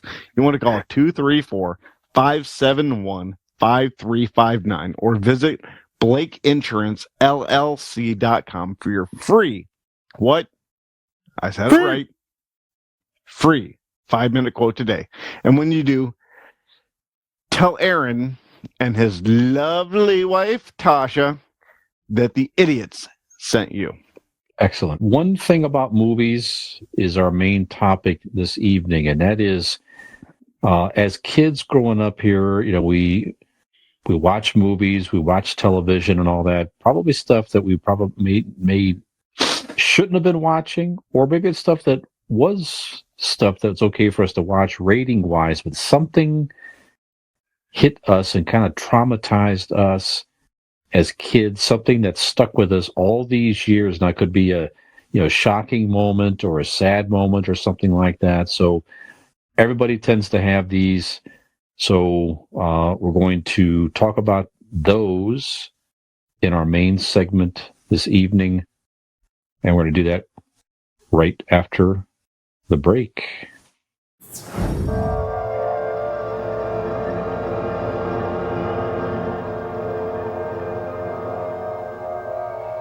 Somewhere between science and superstition, there is another world. The world of darkness.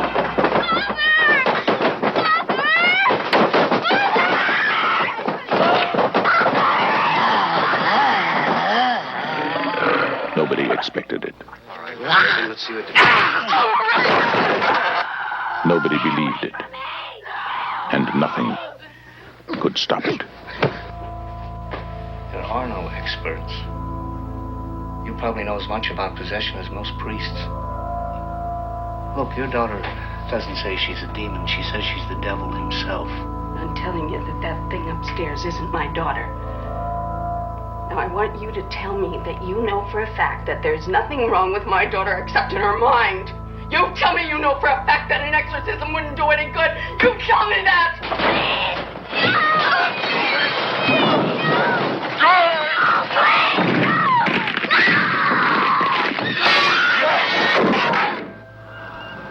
The one hope.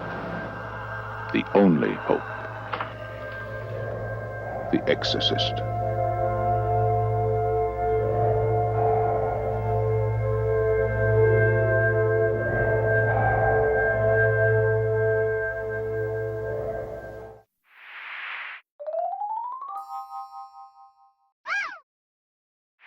Four, three.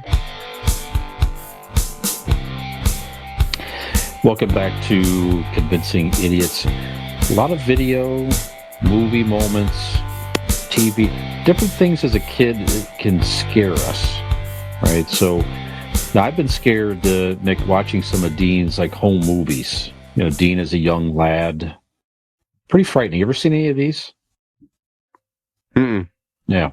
Scary. I bet. Very scary. Yeah. So I can imagine. it's very, Sure. it's those type of moments where, it can stick with you and hang on with you for several years, So I've had similar moments watching some different movies and things as a kid to where, again, it could have been a weird moment or a scary moment in a movie or television show, or again, it could have been extra sad or something like that, to where it just has that residual effect, and it pops in your mind even at random if you see something that reminds you of it. And certainly if you go back and watch the source material again, you sometimes you can have those exact same feelings even as an adult of anxiety and dread or whatever it might happen to be. So saw this as a feed on a Facebook question or something like that. I thought it was an interesting topic here. So that's going to be our main segment this evening. Traumatizing moments in movies or shows or something as a kid that still sticks with you today. You don't have to give your complete list or anything like that. Maybe we just kind of go round robin here and just name something. Like I said, I don't care if it's a television show or a movie. Doesn't really matter. But so Nick, why don't we start with you? So is there one that comes to mind to where it's like, again, just still hangs on with you today? Yeah. So I'm Nick, just gonna performance of Harry Styles, touched you so much. Which performance touched me so much? Oh, geez, that's tough. I can't see. That's not good for this, because there's not one that sticks out. Like, sure. It's not like a okay. Well, then let's just stick to movies or TV. Yeah, I'm going to start with the most glaring example of the thing that I have always cited as my biggest and greatest fear. Haley Joel Osment. So The Sixth Sense horrified me. I thought you just talked about his face. Yeah, no, yeah, it is his face. His face is a child. It's less alarming now. It's still weird because it looks the same but adult-like. It's strange, isn't it? Yeah. Haley Joel Osment. So I'm going to start with The Sixth Sense, right? The Sixth Sense was the one that just weirded me the fuck out as a kid. It's a great movie. It's a fantastic movie. But it just really weirded me out, and I don't know how else to say it. I was just shook when I saw it. I was just like, after I had seen that movie, it really hung with me, and I don't know what it was. It's the kid's face. It's his face. It's the way it's his delivery with things, and it's his face. I don't know what. There's no good logical way to say it, but he just gives me the fucking willies. I don't know what it is. Sure. It's the heebie-jeebies. I don't like it, and I would like to pile on that with also adding Artificial Intelligence, the movie that he was in, AI, a few years after. That may have actually been creepier than The Sixth Sense, because he was like this little boy robot. He was creepier than the alarming. robot. Yeah. He was a robot. He was an artificial child for a family that could not have children. And he was just, obviously being a robot, he lacked social cues and things like that, where he was just fucking weird. And as he is in everything, it's fucking weird. So to this day, I don't really like to watch movies of childhood Haley Joel Osment in it, because it freaks me out. So right. Sure. Next. Makes sense. That makes sense. Very good. Is Dean a robot? Dean is not finely tuned enough to be a robot. Yeah, no shit. If I'm a robot, we have not developed enough AI technology, because if this is the end result, we fucked up. All right. So I want to go with my first memory of television touching me the way. Where did it? Right here. No, Show me on the beer can where the TV touched you. It touched me here in the privates. No. I was probably sophomore in high school. The television show NYPD Blue was raging on. Jimmy Smits had taken over, and he was, ratings were up, but for some reason, Jimmy Smits was leaving. And they decided to write him off in such a beautiful way. It was they wrote him off as in he developed like like an illness that they never explained, and nor should they have. It was just an illness that like caught real quick and it just fired up. He was married to one of the other detectives, and she was like all distraught. But like Dennis Franz, his partner, was there. It was honestly the first thing that I remember in TV to make me cry, hands down. I remember standing in my bedroom in the basement of my parents' house, just pissing on a Tuesday night. Well, I did. That was another thing. I had clients and the whole deal. But for this night, it was a Tuesday night, ABC. I'm literally, normally any show you're kind of sitting back watching. I was standing in front of the television, crying, watching Jimmy Smits. I was watching. I'll repeat it. I was watching Jimmy Smits' performance of him dying, and Dennis Franz and Dana Delaney's performance, dealing with that. I was a mess. And like I was, in high school, nothing gets to me, yada, yada, yada. It broke me. Like that's the first memory I have of television or any media, movie, period, fucking breaking me to tears. Not just like tearing up. Like I had tears streaming down my face watching Jimmy Smits dying in that bed with Dennis Franz and Dana Delaney next to him. That is like one of my heaviest moments of television. So, yeah. Hey, all right.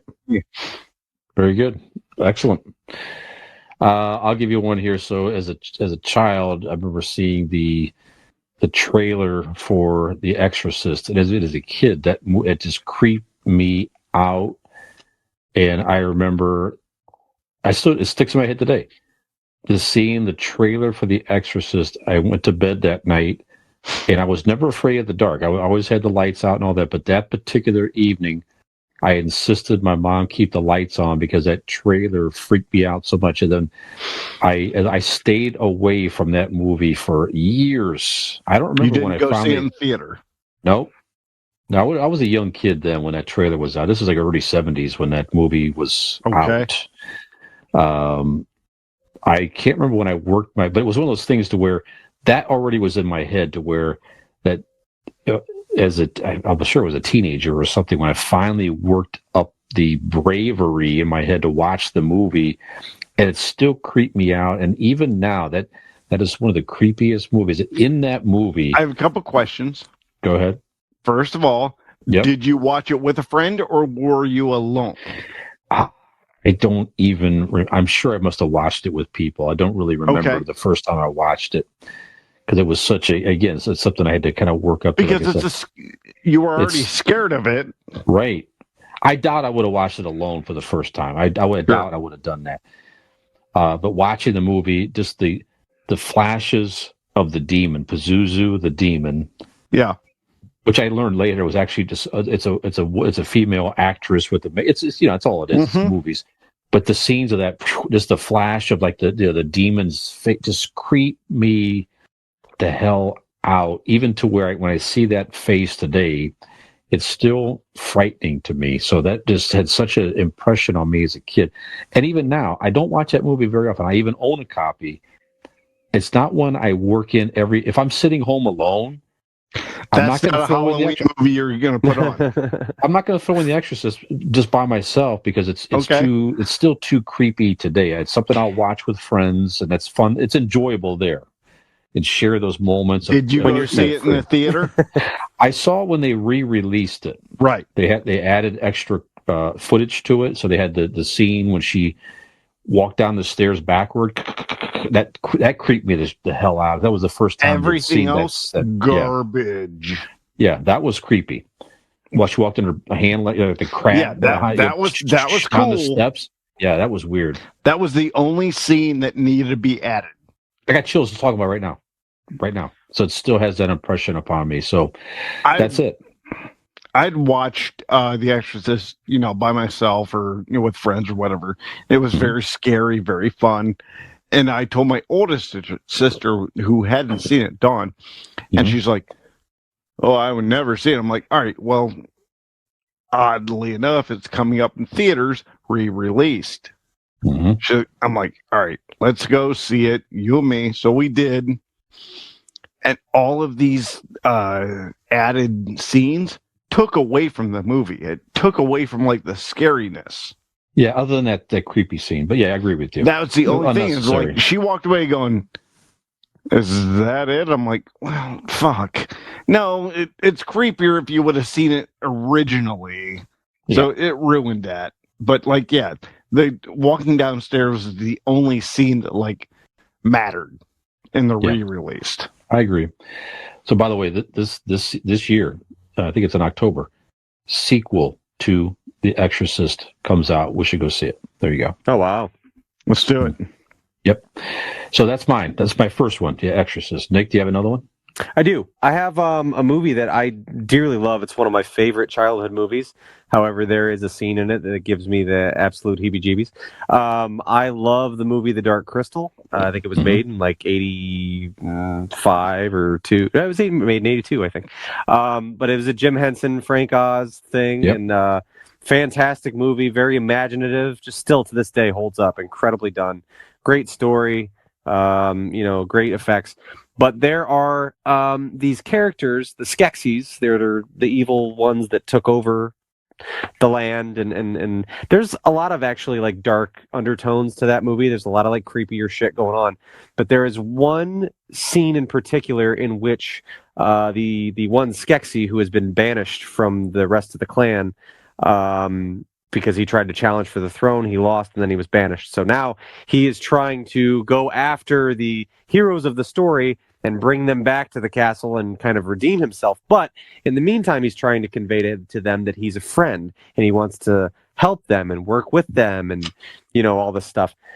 And he starts talking to them and he starts to kind of gain their trust and they start to get leery of him. And they're in this secluded little area of the forest and they try to leave and he grabs the one character with his talon, his creepy little bird claw, and he's like, he kind of cuts him and he starts to run and he's like, "Stay, please, please." And he keeps like, "Stay, please." And he's like running after him and he's like, it's just very creepy. I don't know. As a little kid, it was something about it just invoked this reaction in me that was, it was so unsettling. And I have that when I see, there's been movies and things like that where there is a theme of like this kind of a character that is kind of acting in a possessive way over someone where they're not free to leave or they're not free to, you know what I mean? And it's just, I don't know. I don't have any like personal history of anything happening to me, but I'm just like, it just weirded me out. Like that he just was trying to lure them in. And then the second it didn't go his way, he flipped and started getting a little more aggressive, a little more needy, a little more desperate. And I was like, I just didn't fucking like it. It's to this day, I'm just like, I like Brian on this podcast. Yeah, right. Please. Please. Come back next week, please. But actually, my kids both get weirded out at that point now because they love The Dark Crystal and then the Netflix prequel series that they did, that they made in present day. But my kids love The Dark Crystal, but that scene also weirds them out. And I'm like, right? I said, same one. When I was your age, same part. I don't like it. It just weirds me out. So, yeah. Very good. Dean, do you have another one? Yeah. As he was talking about it, I thought about Pee Wee Herman's Big Adventure. Large Marge. You guys know that scene? Vaguely familiar, yeah. The female truck driver picks him up and drive him to wherever. And at the end, she's like, "Tell him Large Marge sent you," and like her eyes bulge out, and it's like a horror scene, right. But it's so brief, like point fucking 3 seconds. You know what I mean? It's so brief, but now you're watching, you're like, that's fun. But as a kid, like, like it was. It was shocking. So yeah, I'm Large Marge in Pee-wee's Playhouse is my submission. Very good. Yeah, excellent. Nice.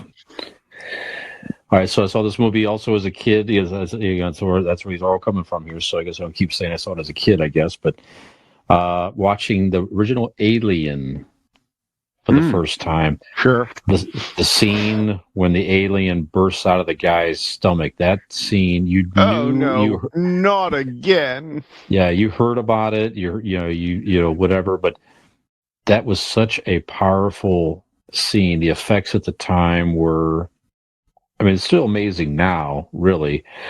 And what I didn't realize until, years later was when they played out that scene in the movie, the other actors did not know what was going to happen. So when that thing burst out of the actor's, looked like it burst out of his stomach, their reactions were genuine. My love. Hello, my darling.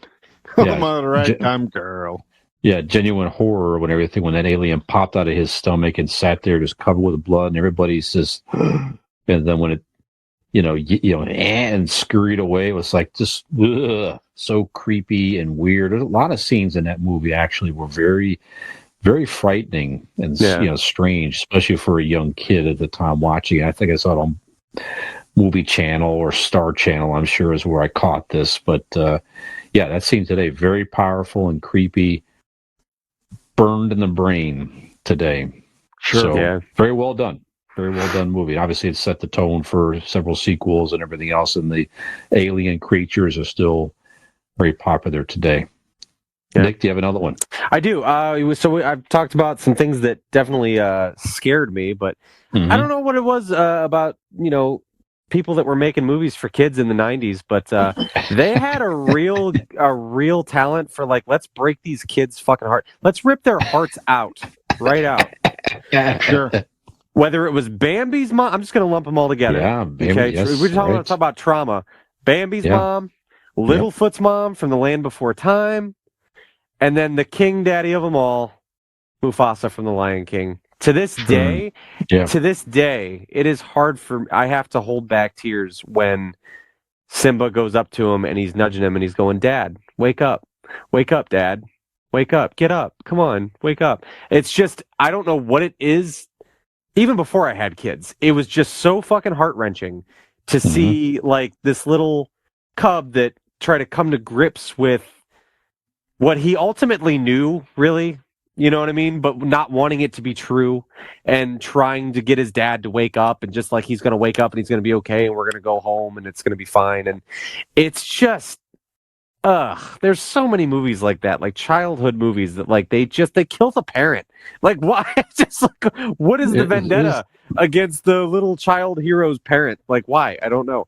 But it happens in multiple movies, like I said. But it's just definitely Mufasa in The Lion King takes the cake. Like the stampede, and like I said, it's not necessarily the falling or the it happening, but it's Simba watching it and then going after the dust settles and trying to cling to some hope that his father is in fact not dead and he'll just get up and everything's going to be fine. It's so sad. It's so sad. So absolutely. That's definitely a traumatizing. I mean, when I think traumatizing, I think a little more on the fear-based side, but definitely, like, as it just, I don't know, it's sad. It's still, like I said, it's still sad to me to this day. So, yeah. Very Dean, good. what makes you sad or afraid? Causes you trauma? Again, I heard about, I read this when you guys are going to do this, and I didn't know I don't have things like traumatize me, like just kind of like life in general over time kind of deal. Right. But there are those episodes that stick with you, that haunt you, that NYPD balloon Jimmy Smith's death. And again, my next submission is the death in Buffy the Vampire Slayer, her mother. The episode was called The Body. It was in 2001. And what made this different than everything else, every other thing on TV, is there was no soundtrack. There was no music, nothing. Ma, ma, ma, ma, or da, da, da. Nothing. There was absolutely no music to this episode. The episode is where Buffy finds that her mother dies of a brain aneurysm. Not a vampire, not any sort of supernatural thing. She finds her mother dead in the living room of a brain aneurysm, and the whole episode is a continuous shot, and nothing, not like a continuous shot of like the camera, but there's no music at all. It is just this teenage girl who's normally deals with vampires and have to stake them and kill them and blood and guts and gore. This episode is about her dealing with the trauma of her mother randomly dying of a brain aneurysm, and they put no sound to it. It's so silent in most of the episode. And I think there's only one like very, very small fight scene. It's just, it's brilliant. It's the Body episode of Buffy the Vampire Slayer is brilliant TV. And when watching that, that's always just hit me. Again, not of like, oh my God, it shook me. I saw what TV can do. Yeah. Saw what storytelling can do in that genre. And magnificent. So it's good. Yeah. The Body episode of Buffy the Vampire Slayer. I think it was episode, I don't know, just look for The Body. Yeah. Whatever. Always do. So. That's right. I know you do. That's right. Very good. I'll kind of stick with the TV just for a minute here.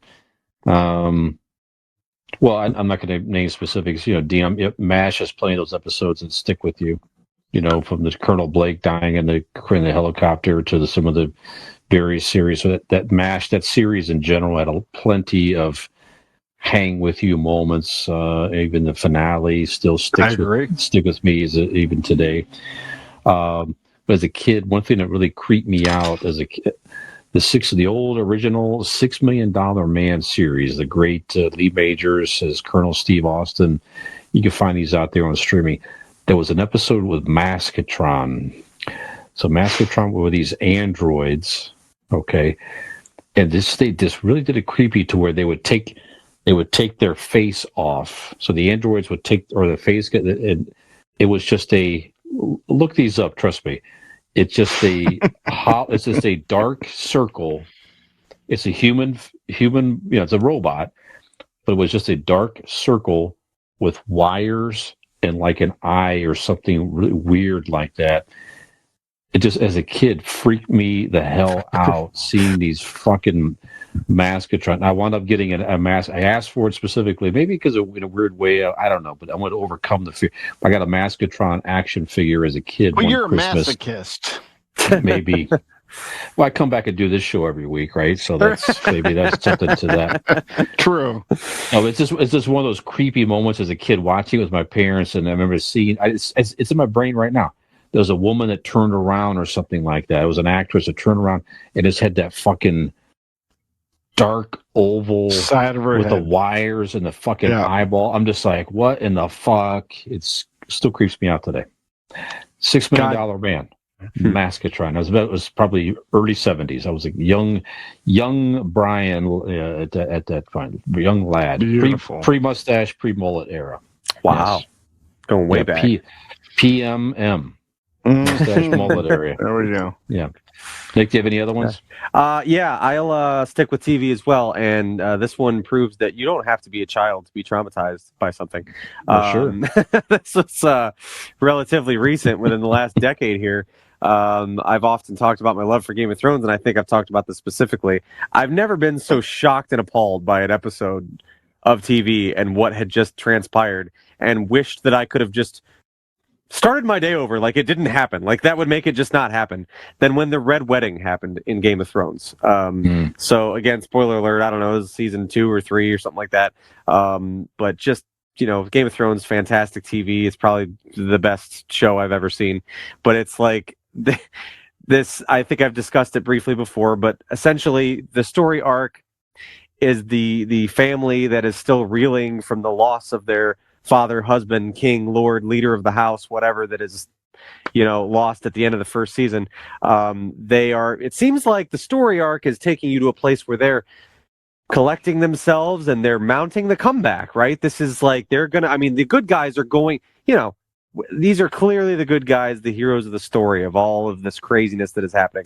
And these are the good guys, and this is the beginning of their rebellion, their mounting of, righting the wrong that has been done to them and to their house, right? And then it all just comes undone so wildly. Like, it's just they're ambushed and they're tricked, and the soon-to-be, or the guy that was the one child that is now the king of this kingdom is killed. They kill his wife and unborn child in the womb in front of him, like slice the mom in the stomach with the unborn child in there. I mean, behead his mom, like the whole fucking, it's called the Red Wedding. It is an absolute bloodbath. Sure. They just decimate the entire family. And you're like, what in the fuck just happened? Like, I still recall when I saw it, and I'm just like, full on, just mouth, just jaw to the floor, like just sheer shock and awe. And by this point, I mean, if I would have read the books first, I would have known this was coming. But At this point, I went back and read the books after watching the television series. But like, it was just, I was kind of glad it happened that way, because it was truly like, it should have been. You can't replace that. Oh fuck! Like, I had no idea this was coming. And holy shit, it caught me off guard. I mean, it completely just, where do you go from here? Like, it was just one of those unbelievable moments. So, traumatizing too, as you can be as an adult watching a television show that is not real, but absolutely just completely, just decimated everything, and just completely like full on shock to the system. I couldn't believe it. Devastated. So that's a good one. Yep. Dino, any more, Dean? Does it count when Alf got caught? No. Well, if it bothered you, sure. It did bother me. It made an imprint. I mean, it's still something that bugged you, that's impressionable to you. Yeah. No, it was a horrible ending. Actually, I don't really have. Because I wasn't prepared for this. But and this is different. Doesn't stop you any other time, like whatsoever. Right. I've really been. What really broke me was like the last episode of Convincing Idiots, where Nick and Brian thought they were like so funny and so cool, and the audience, of course, knows they weren't. But it still was upsetting. Yeah. Yep. Traumatizing. So, traumatizing. Yeah. It's like when Brian, you think you're going to do a podcast with just your best bud Brian, and then out of nowhere, 15 minutes, this fucker shows up. That's traumatizing. Yep. Should have sent the link straight to Nick versus the group chat. Fair enough. You'll Don't know better next anyone. time, dickhead. Yep. All right. I know it's getting late here. I'll give you 2 rapid fires and 1 more, and then Nick, if you have any other ones here, all right, real quick here. So rapid fire. Scanners 81, the scene everybody talked about, the guy's head blows up as one of the At the time, it was very good special effects. Some guy was like a mind reader or whatever. Anyways, he was sitting there and he kind of just jumped around. You might know the scene. If not, look it up. It still kind of holds up today, and a guy's head on just explodes, which was like, wow. First time seeing anything that graphic in a movie. That scene definitely stuck with me. There's just a creepy movie in general. 1979, the great Chuck Connors, kind of a 70s action movie type. He was also in Airplane 2. Anyway, Tourist. Yeah. You got the guy that spits and blows up. Anyway, Right. Tourist. I think they remade it, but Tourist Trap. Mannequins themselves are already creepy. The premise of this movie was, people broke down at the wrong place, wrong time type of deal, and they stumble across this guy. Whatever, but in this compound that he has, it's just all these mannequins, tons of mannequins. It kind of creeps these people out. You come to find out he's taking people and somehow converting them into sort of like living type mannequins. He runs around and wearing this like mannequin looking creepy mask, super creepy, weird. Watched it on cable as a kid, freaked me out, still impressionable today. And one movie as a kid that maybe you guys can relate to as well, that had a lot of traumatizing moments as a child, that was like, I can't believe I'm watching some of this stuff here. All the way back in 1980, The Empire Strikes Back. Watching this movie in the theater as a kid here, you had a few things in this movie. Again, this is me as a young kid now. In 1980, I'm like 11, 12 years old as a kid watching this in the theater. Sure. You had the scene where Luke's in the swamp with his training with Yoda. He sees the Vader image, beheads him, and the head rolls over and blows up, and there's Luke's head there. That was a whole creepy scene. Definitely a darker side of Star Wars, like you hadn't seen something kind of creepy, eerie like before. It definitely was. The whole carbonite scene with Han, I couldn't believe that actually that happened. It was like, he's going to get out of this. No. Bring him up, falls over, and see that first scene of Han frozen in the carbonite with they filmed it. It was such a beautifully shot film anyway, but with the light, and he's the painful look on his face and everything like that in the carbonite. You all know what it looks like if you're a remote Star Wars fan. That was just scary and weird. Like I can't. They froze Han Solo. What's going on? What's happening? And then they thought, surely they're going to catch him. Sure. And Boba Fett's wheeling him on the Slave One. They're going to save him. He gets out of there. Okay, they're going to get him. Everything's going to be fine. No, as we know, the movie ends. It sort of has a little bit of hopefulness or whatever. Sort of weird. It's like, what is happening? What's going on? How did they end the movie this way? It did. As a kid, I'm like, I can't. What happened? What's going on? What's happening with Han Solo? What's that? And you're just stuck. You're stuck then. You get like 2 or 3 years to know. That's exactly what it was. I was in like 6th grade at the time, and I had to wait, 3-4 years. Yeah, an eternity wait to see what the hell happened to Han Solo. Right? Yeah. So as a child watching that as it played out, that was again a very traumatic movie. When I see those scenes again, even today as an adult, it's like, wow, you just sort of, again, you go back and reflect upon when you watch that as a kid for the first time again. But that's what makes it one of the best Star Wars movies, arguably, even to this day, as we've talked about several times. So that's what I got. It's like, we can talk about probably many more of these here. Nick, do you have any final ones, sir? I'm going to keep it brief because it's actually very, very real and very, this is like not a funny thing or like, oh, haha, yeah, I remember that. It's funny. Just real quick. This actually like in the moment, I remember being like, this is what traumatizing is. I was a little kid. I don't know what age, but I remember being in our living room floor and I was actually playing with some Star Wars figures. I remember this very vividly.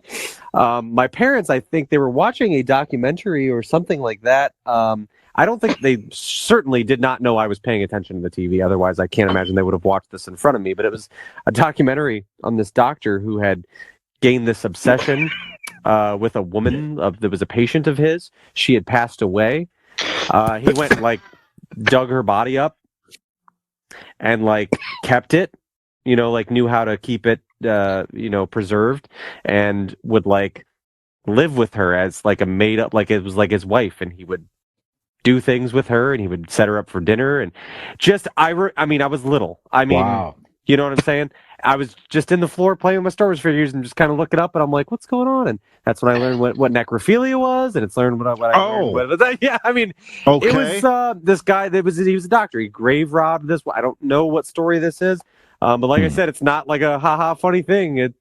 It actually happened, and I was legitimately freaked out. Like I was afraid. I was definitely past the point of like sleeping in my parents' room, but like I was afraid to be in a room alone for a little bit because I was just like, I don't know what, it just weirded me out. But that like legitimately in that moment, like traumatized me. Like I was just like, what the hell why would somebody do that?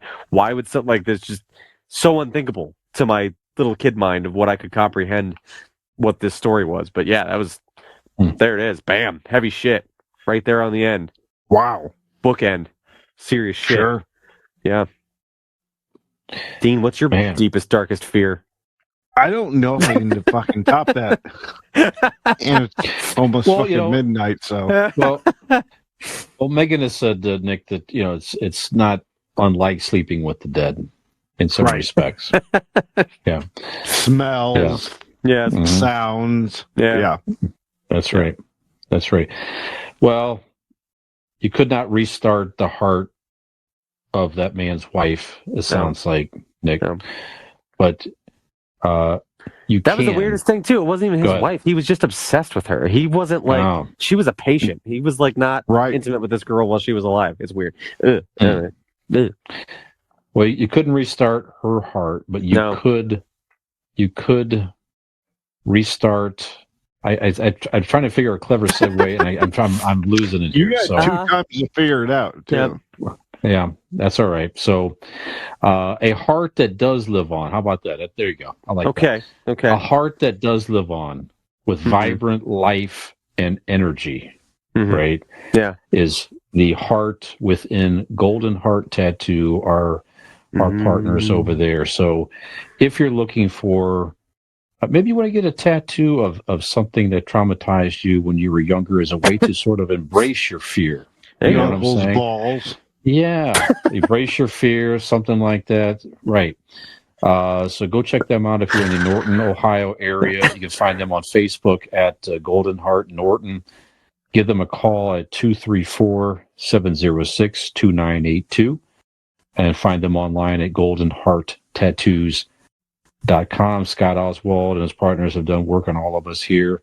I'm getting the itch for another Twilight Zone tattoo. I think I'm going to sort of keep working on the sleeve here a little bit and contact Scott here very soon myself here. So go check them out. Golden Heart. I'll see him tomorrow. I'll tell him you want an appointment. Yeah, I'll look him up. Absolutely. What are you getting tomorrow? What are you getting? Get more work done on my arm, finishing off that one. So. Okay. Obviously, you're getting the Convincing Idiots logo. Absolutely. What else would you get? What else would anyone get? What else? What else is there? Just checking. Yep. Just checking. Yep. Okay, guys. Great episode. Great stuff. Y'all are awesome. That's right. I'm feeling, Nick, if there's maybe the outro, something that maybe is there a character or something that maybe traumatized you or tied somehow to this conversation?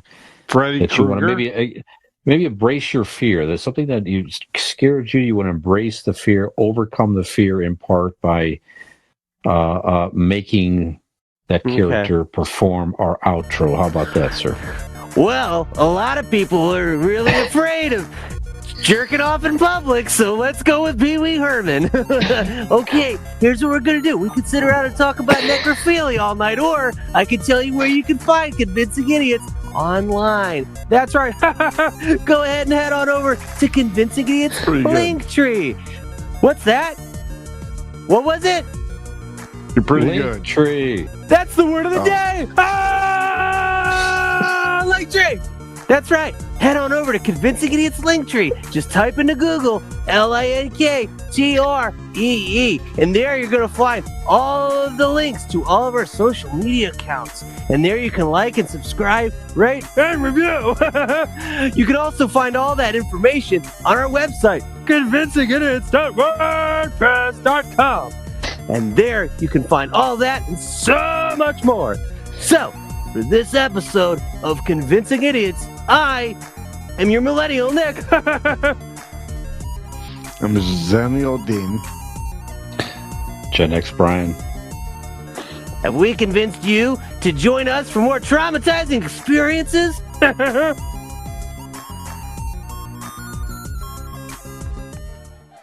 Zennial Dean. Gen X Brian. Millennial Nick. If you like what you saw, like and subscribe.